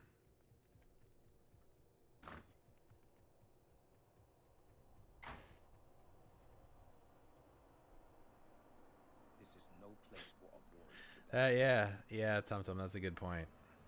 That's what I was saying earlier, man. Is like I don't know if you had joined in by that point, but when we rescued him from Tristram, I was just like, you know what? I get it, man. You've been locked in that cage for who knows how long. You just want somebody to talk to. It's cool. It's just like any other old man. He just wants to tell stories. And we totally won't even get into things that happened in Diablo 3 because that story is garbage. I mean, I still like playing Diablo 3 because mechanically it's a pretty solid game, but goddamn, that plot is a mess. Like, I wouldn't even be mad if they just retconned some shit and figured out a way to bring Cain back for Diablo 4. Because they did him a dirty, getting killed by some butterfly-ass demon. Cain is the last of the Haradrim. He did not deserve that. Yeah, I'd agree with that. Like, I mean, like, full transparency, right? Like, I'm gonna be playing it again as soon as the new season starts on, what is it, July 3rd, I think. Because I always roll up a new character for every season, but it's a totally solid action RPG, but man, for somebody who actually likes the lore of the Diablo universe, which I do quite a bit, man, that sucked. Fucking Saturday morning cartoon villain shit that they had in there. I almost think like rub the tom-tom would be a better counter point in this episode than myself. I'm just random. Yeah, man, I am right there with you. I've got most of the novels on my fucking shelf, and this is why, like, Chris didn't understand how, like, I felt personally attacked by Diablo 3's fucking story.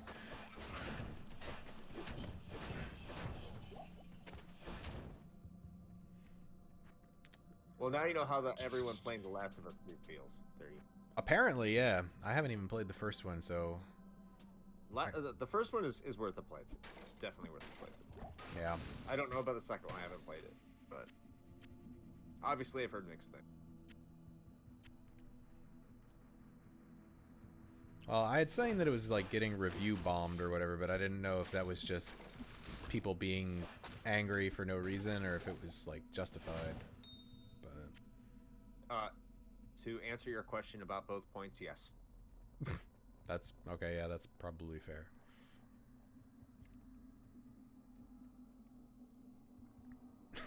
Cave Diablo tits. What? Okay. Shane, please explain what. God what damn it! About. All right, I'm gonna have to go into this now. Thanks, Tom. Okay. God damn. Okay. Before he goes into this, I'm gonna read what Tom said. Yeah, sure, go for it. He said, in relation to Diablo 3, it was okay at best. So they gave Diablo tits. Then it was just a train wreck that didn't stop wrecking itself.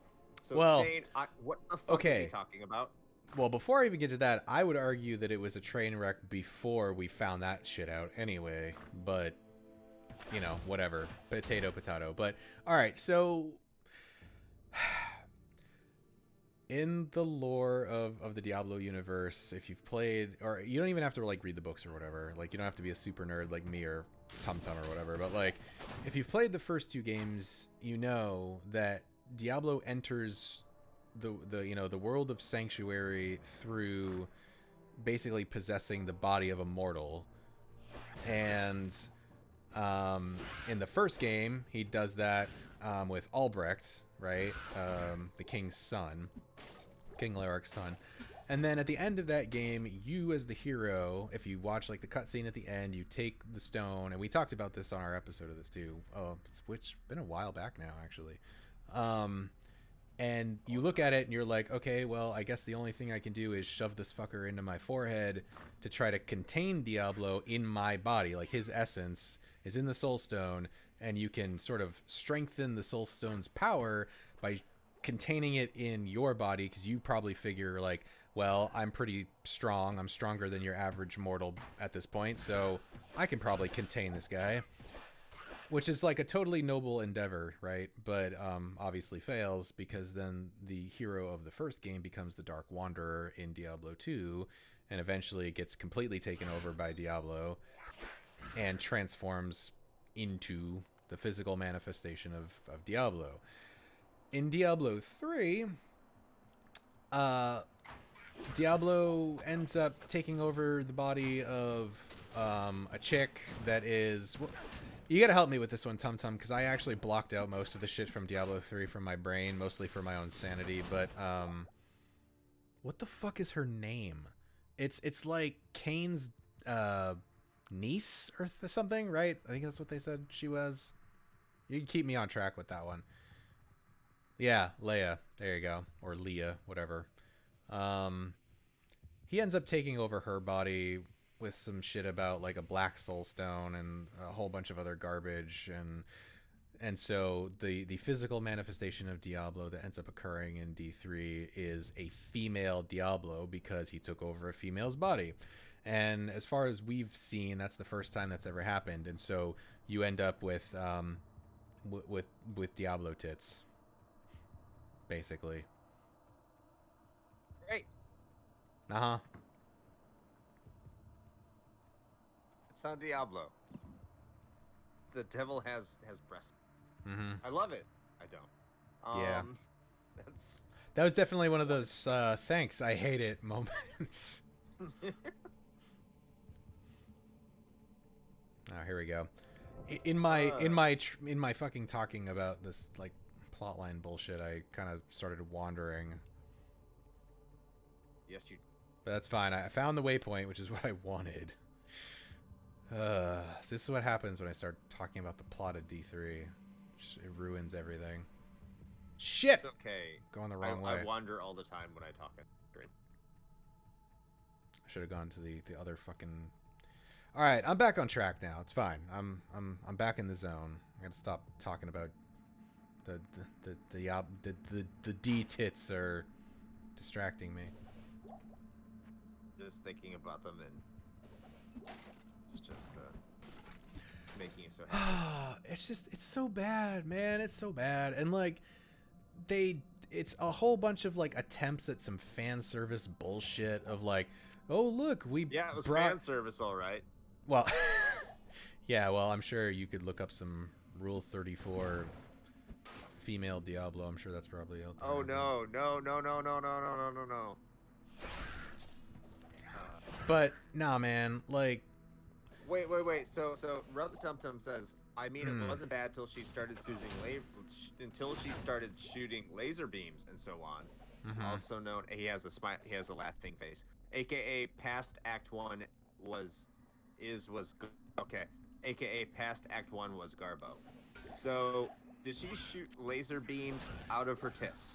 I think, is that what he's saying? Like she shot laser beams out of her tits? No, frankly, that might have been an improvement. I don't know. Like, at least it would have been mildly entertaining, I guess. No, it's a whole bunch of really just terrible fucking like sophomoric writing, which is not something that you would expect, you know, coming from the first two games. And it's just like I was starting to say, like, it's a bunch of really bad fan service of like, oh, remember King Leoric? Well, like you remember fighting him, right? Well, he's back again, and he's badder than ever, I guess. And hey, remember the Butcher, which was like a really memorable thing from Diablo 1 because of the atmosphere that we built around it and like the moment that we constructed to make it a very memorable thing.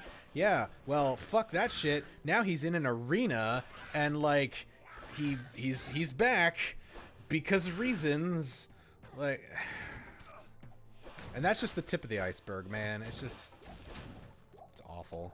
Plus all the writing for all of the demons is terrible, and they do this like voiceover garbage where they just taunt you every so often while you're like running through the levels, which completely kills any sense of tension, right, that would have normally been there, because they just show up randomly as like talking heads on a text box that's just like, you'll never reach me, muhahaha. It's like, fuck off. Like Mortal Kombat. I'm sorry. I have feelings about this. I bet you. So you can't wait until Diablo 4 is what you're telling me.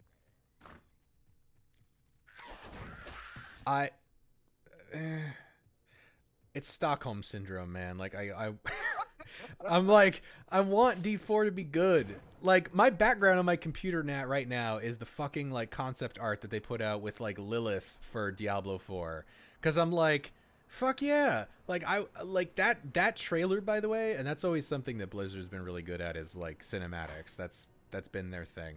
But like, that trailer was so good. And I'm like, yes, please do that. And whether it turns out to be an actually decent Diablo game, I don't know. Like, it's going to be a wait and see thing, which, like I said in our fucking episode today for D2, it's like, there was a point where you could buy a Blizzard game without knowing anything about it and be almost guaranteed that it was going to be a fucking quality product. And that has not been the case for a very long time now. And I mostly blame Activision, as TumTum is kind of pointing out here. Yeah. So yeah, man, it just sucks. And I'm just gonna be that old guy. Like, I'm gonna be the old fucking grognard that's like just sitting at a, I don't know, a Friday night Magic tournament or some shit. Just sitting in the corner, just being like, I remember when Blizzard was good. You kids in your Overwatch.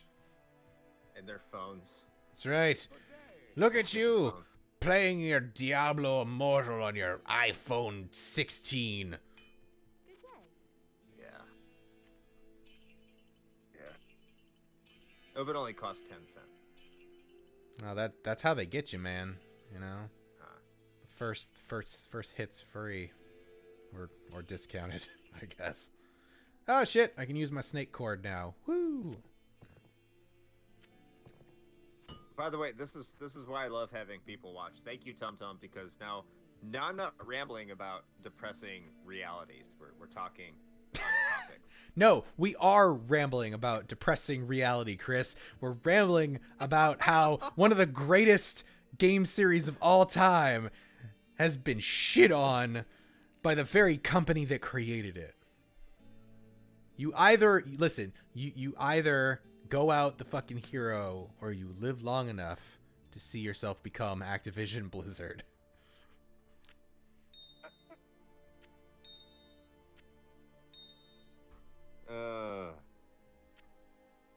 Tell if you're being that guy. So Rub the TumTum says can't tell if you're being that guy and saying 16 or if they are actually near 16. Wait, what? 16 what? Did I lose track of something? What are we talking about?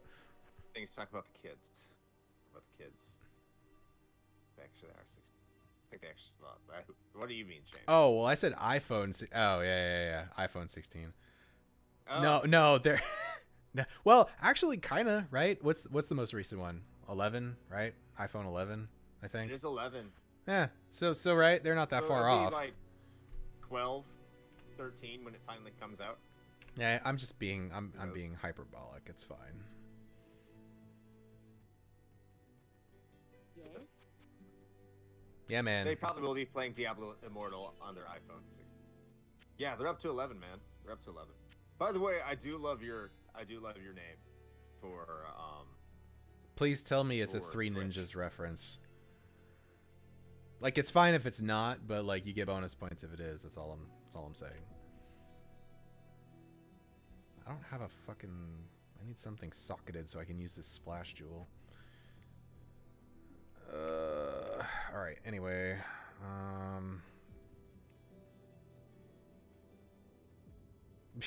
nah, man. They're only at 5.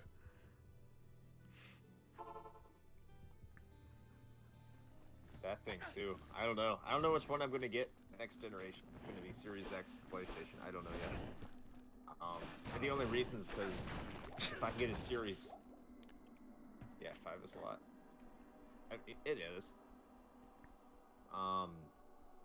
But like a Series X, if what I understand is correct, if I can play every Xbox game prior, every Xbox game ever, include OG, 360, 1, on one system, like that is a huge value right out of the box. Listen, unless I can play Windows Phone games on it, I don't even want to hear about it.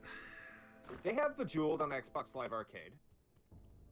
Well, shit. All right, I'm sold. Never mind. There it is. Were there even were there Windows Phone like exclusive games? I don't even know if that is a thing that happened. I can barely remember Windows Phone, but now that you said it, yeah, they had Windows Phones. No, like I know they had the They're phones. I bad. just don't know if there were like exclusive games for that platform. Well, Sony also, I don't think so, but Sony also had their own phones too. They had PlayStation phones. Wait, they did? Yeah, it's like the Sony Xperia. They made phones Oh. with PlayStation branding. I didn't realize the Xperia was like a PlayStation thing. Bejeweled, they even had that as an add-on for World of Warcraft. If a console didn't have that, I'd be disappointed. Well, the Xbox Series X should have it. But will it have Peggle? Because if you want to talk about like WoW add-ons, like I wasted some good time waiting for raids to fucking get their shit together, playing some Peggle. Let me tell you what. That's why you get an Xbox Series X, is for Peggle and Bejeweled, because they will be available through backwards compatibility, and I am here for it. The mobile phone adaptation of GTA 2, Gotta be the mobile phone. exclusive to BlackBerry devices. Why not? I don't know. There's a lot of... I just picked up something I definitely didn't want. There we go. There is a lot of technologically impressive, but overall god-awful games in the 2000s, in the noughties, as they call them now. In the noughties. And I'm not talking about the N-Gage, you're right, like the BlackBerry stuff. I remember downloading some of those, like a Resident Evil game and playing. And wow. I wish I could play it today, and wow. Actually, you know one of the things that came out for like those kind of old ass phones, that was actually pretty cool, and then they removed it like years ago now, which is a bummer, and I can't find it anywhere. I'm sure there's probably like a hacked ROM of it somewhere, but the Doom 2 RPG for mobile phones. I remember hearing about that. I heard it was like really good. It was fucking awesome. It was like Ultima or something like that, right? Where it's just like first person, but like you take one step at a time through the rooms, and then it's like turn-based combat with the demons, and you still get like the same weapons and stuff that you would get in Doom 2. But it was like actually Wizardry. Not Ultima, yeah. Wizardry. Well, I thought Ultima had some first-person ones like that too, but Maybe, but that's predominantly Wizardry thing. Wizardry Sure. Yeah, okay, yeah, sure. So Wizardry, but yeah, like that kind of style, and it worked really well. I actually had a lot of fun with it when I played it back in the day, and they actually had it on like I think the iOS store for a while, and then it got pulled off several years back, which I was kind of bummed about. But There has to be a ROM for it. You could probably find it by sailing the 7 seas. I'm sure there probably is.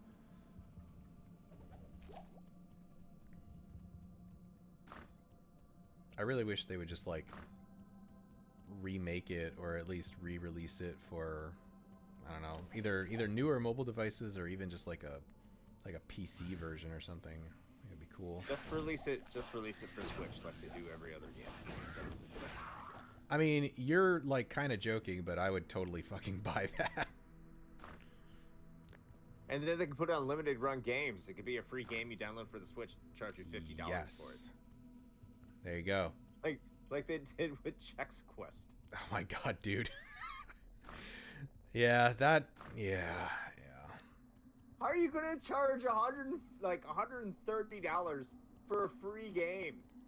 Well, cause you get all the cool tchotchkes and shit that come with it, man. Like that's what you're paying for. Like when you told me it was free, I was like, What? That was great too, because I was the one that brought that up to you, like in our Discord. Where I was just like, "Hey, you gonna buy that fucking Chex Quest limited run?" And you're like, "Yeah, I'm gonna pass." And then I saw that it got released on Steam, and it was just like free to download, and I'm like, "Ha ha ha!" Wow. Yep. Probably one of the like skeevier things I think I've seen limited run do, but League of Legends is free, and I've spent like $1,000 on. Holy shit! I mean, no judgment, man. Like I won't even talk about how much money I've put into some of the mobile games I've played over the years. So Yeah, it's one of those games. I've never played League, but I get I get the understanding because it's been around for a while.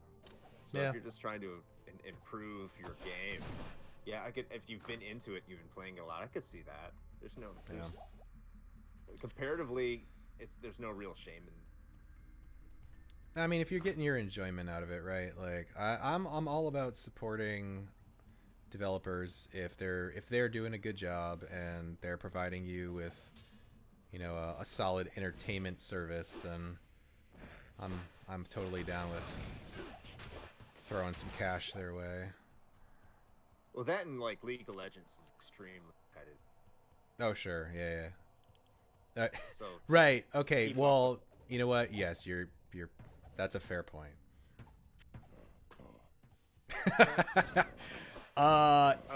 Listen. Technically, I have, in that I tried to play it like several years ago, and it confirmed what I already knew, which is I'm really bad at MOBAs, and then I stopped playing.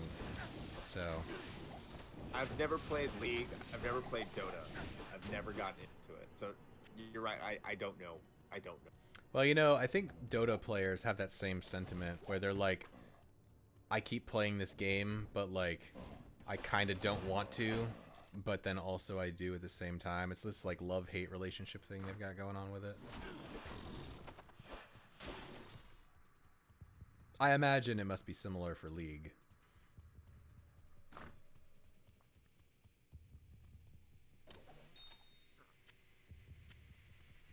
Damn it, man. Where are those stairs? I gotta kill me some Andariel. So I'm looking. I am now looking at. I went to limited run. Oh god. You should know better than that, man. You're gonna end up buying something that you shouldn't. No. I mean, I already did that earlier. Oh great. Okay, yeah. So to get the full Chex Quest fan bundle. Ah. I need to look this up. Mm-hmm. Yeah. So this game is free. You're not getting anything different with this game. It is a free game. Yes. Like League of Legends, it's like the experience is to, I guess, buy the characters and continue to compete. So the game okay. is evolving. What? Hold on. One thing though. Technically, there is some form of, I guess you could call it DLC with Chex Quest, in that there are codes to unlock the other playable characters in the game that you can obtain by buying checks. Or Great. you could just go on the Steam forums and there's a post that somebody put up that just lists all the codes for you. So, Right. But go on. Yeah, go on. So this includes Chex Quest Chex Warrior Edition. I don't know what that is. Chex Quest Big Box Edition. I'm assuming both of these come with the Chex Quest game. You can get the Chex Quest. I would hope so, yeah. I hope so. It doesn't matter because you can get it for free anyway. The Chex Quest soundtrack vinyl. You can get on vinyl. And I have some soundtracks on vinyl. That's where all the money's going right there. A complete set of trading cards for the game include this bundle. To include one mega bundle, exclusive Chex Quest trading card. One random limited run games trading card from past or future game. And this bundle includes one guaranteed gold trading card from any of the included games. Okay, hold on a second. When you say trading card, do you mean like an actual physical cardboard ass card, or are you talking like a Steam trading card? No. So what Limited Run will do, if every single time you buy one of their games, is that it is accompanied by a trading card. Okay. So you I bought a couple games from them, obviously. Sure. And all of those games come with a trading card that is associated with that game. Okay. So like there's a trading card economy within that. Do you want to know how much all that costs for a game that you can go to Steam right now and download for free? I mean, I'm sure I don't, but yeah, go ahead. Tell me anyway. $218. So you don't even get like a fucking Chex Quest like statue or some shit. You're basically just getting like what, the big box and the soundtrack is really the. Well, hold on. This is all you get with the Warrior Edition, which is included with that collect. Oh, well, okay. Okay, so you get a cereal box for your box. Does it comes in a cereal box. come with actual checks? No. Hard pass. You get a it says Intergalactic Checkstallion of Bravery metal coin. So it's a metal coin. Okay. Chex Quest theme. An 8x10 lithograph. Ooh. A full-scale Zorcher replica, which I guess is the okay. game. Yep. They don't label it, but I think that's the game itself. It looks like it's in a jewelry case. So you get a T-shirt, which looks like it has says Zorchimal, and I haven't played the game, but looks like remember the episode of Futurama where Fry drinks the Emperor and he becomes the Emperor? Mm-hmm. So it looks like you're taking a spoon, you're fighting that guy. Yeah, I mean that's pretty much what the Zorch the dudes look like in it. So yeah. Yeah. There's a USB and OST on a USB drive that looks like a floppy disk. Great. That's cute. All right, as a game related aside, we're about to fight Andariel, by the way. But go on. There's a Chex Warrior statue. A reversible, an 18x24 reversible poster. 2 hollow foil stickers. 2 enamel pins, and a keychain. Well, I mean, that's a pretty decent amount of extra crap that they included, I guess. Right. For $150. Ah, I mean, that's a deal. No. It's a free game. Oh, yeah, right. Gee, I almost forgot. I'm just gonna. I don't want to come back here, so I'm gonna ditch some other shit. I'll get rid of that. I'll take this, and that's probably good. Did I miss anything else worthwhile around here? No. Okay.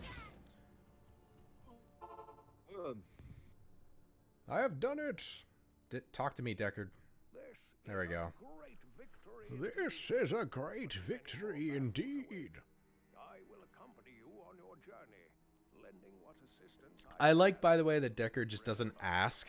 He's just like, "Good job. I am going to follow you now." I'm afraid that this nightmare will not end until you find what it is that he seeks. What you got, Kasia? Andariel's death brings about renewed life for us all. We mourn the loss of our dear sisters. Yes. But at least now we can get on with our lives. You're welcome. I may have misjudged you. So Tum, I hear you. I definitely hear you. I spent whatever it was in the WoW's Collector Edition. But the thing is that WoW wasn't a free game when you got it. And a Collector's Edition comes with stuff, but like still, if you wanted to buy WoW, and I don't know when you bought WoW, but that was still like a $30-40 game if you wanted it off the get. So if you want Collector's Edition to get all the good stuff, then like I hear you, because a lot of people do that. Of course, I've done it, so I can't judge either.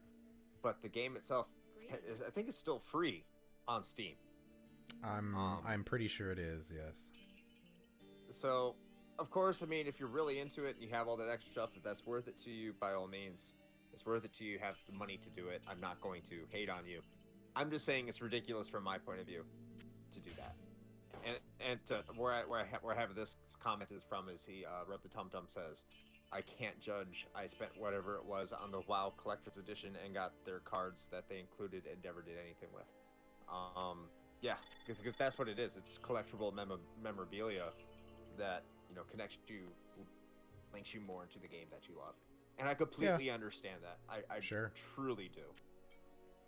Yeah, I mean, I'm not. Yeah, whatever. I'm not gonna talk shit about that. Like, listen, man. I bought the fucking collector's edition of Assassin's Creed 3, and while I will say that the statue is still pretty cool, like, I ended up not liking that game at all, and that was just based on like the fact that I liked the first two games so much. Well, first two, but the Ezio trilogy, so it's actually more like 4. But you know what I mean.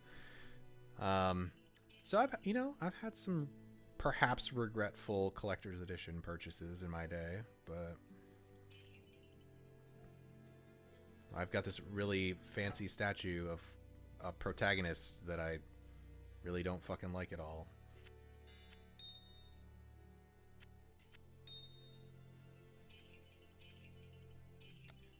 I think. Oh no, get rid of that too. Cool. So I think that's it. I'm gonna hang on to this here Volge for my Act 2 mercenary I'm about to pick up. Yeah, man, for real. The caravan is prepared. We may now journey eastward to loot Golain.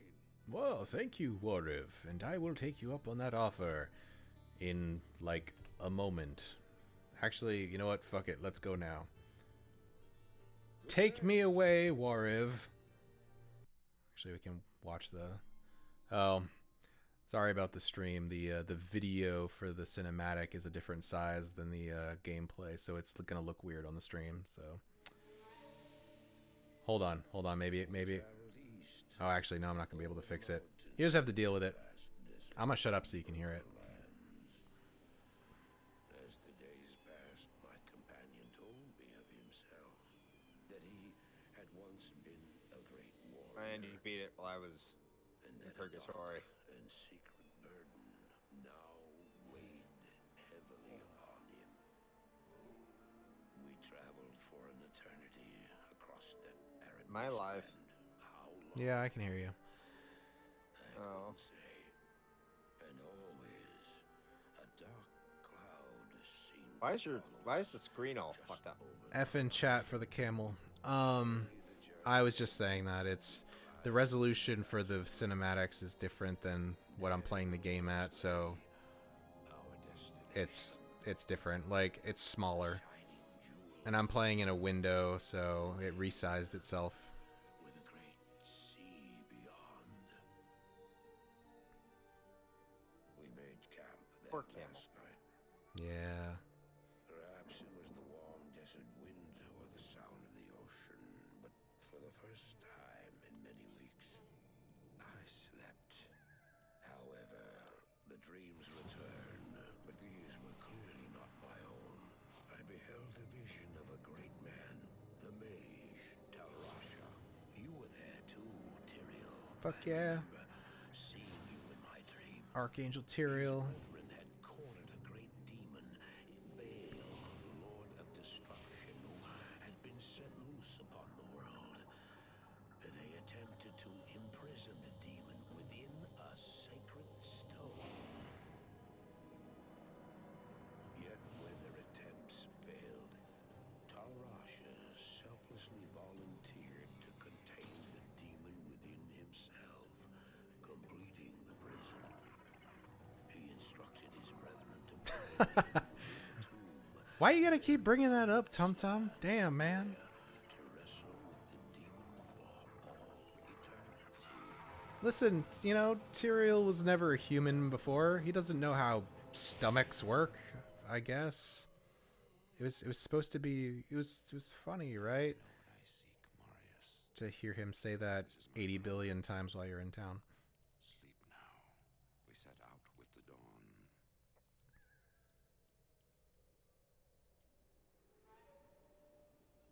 next morning, we walked over the hill toward Lut Gulain. I had no idea then of the horrors that were in store for me there. Hell yeah. All right. So what's exactly going on in the cinematic? Which one is the player character? Neither. Oh. It's following the story of Marius, who is following the Dark Wanderer on his journey to free his other brothers from their soulstone prisons. Greetings, honored traveler. And so those cinematics are kind of happening and I bid you welcome to my Fairport city. shortly before you arrive at these places. So like you're on the trail of the Dark Wanderer. Okay. I think that's a good stopping point for what it's worth. Yeah, no, it is. Yeah, I wanted to get to Act 2, so so no, this is a good stopping point. Jaren also talks a lot, but basically he's saying we're pretty sure that Bale is out somewhere in the desert. So, but at any rate, I suppose it's a good place to wrap up. Chris is right. We've been playing for a little bit now, but this is a good stream. I mean, I'm happy because I'm playing D2, so you know that's cool. But hey, Tum Tum, thanks for joining in and providing some discussion. It's always appreciated for sure. Hopefully we'll see you back in next Sunday. We are here every Sunday evening doing the thing. But yeah, some quick stuff for our plugs, I guess, before we wrap this thing up. We are in fact a podcast, so if you like what we're doing here and you want to hear us talk a little bit more, we are the Retro Hangover Podcast. You can find us in your podcatcher of choice, wherever that happens to be for you. We did just release our Diablo 2 episode today at the time of the live stream of this, so please feel free to go check that out. We do have a Patreon and a merch store, so if you end up liking what we do enough to be crazy and drop some money on something other than a shitty collector's statue, then you can get a t-shirt or something like that. Or you can donate at a tier of your choice on our Patreon and gain some access to some cool benefits like bonus audio content or our Discord channel, stuff like that. But I'm gonna keep all that brief. So Chris, you got anything else you want to throw out there before we shut this thing down? Yeah, make sure once again follow us on social media, and if you're anyway, just follow me on Instagram too. I got my own place where I post my collection. A lot of it ends up on our Instagram page, so you can follow me at Zodiac, which is XODYAK, and I hope to see you there. And I look forward to your follow and interaction. Would love to interact there. Awesome. All right. Well, I guess with all that being said, we're gonna wrap this thing up for the evening. So thank you again to our viewers here, and if you're watching this on our YouTube channel, then thank you for sticking around and watching this as well. Like, subscribe and comment. I don't know. Is that what they say on the YouTubes? Is that what the kids do? I don't know. Anyway, smash that subscribe button, hit the bell, because YouTube is suppressing me, and if you don't do that, I might get clouded in your feed, and you might know we're making a video. So do that now! Yeah, I think that sounds right, yeah. Sweet. Okay, cool. Well, on that note, we'll catch everybody later. And play with your Diablo devilishly horny joysticks, I guess. Yeah, that works.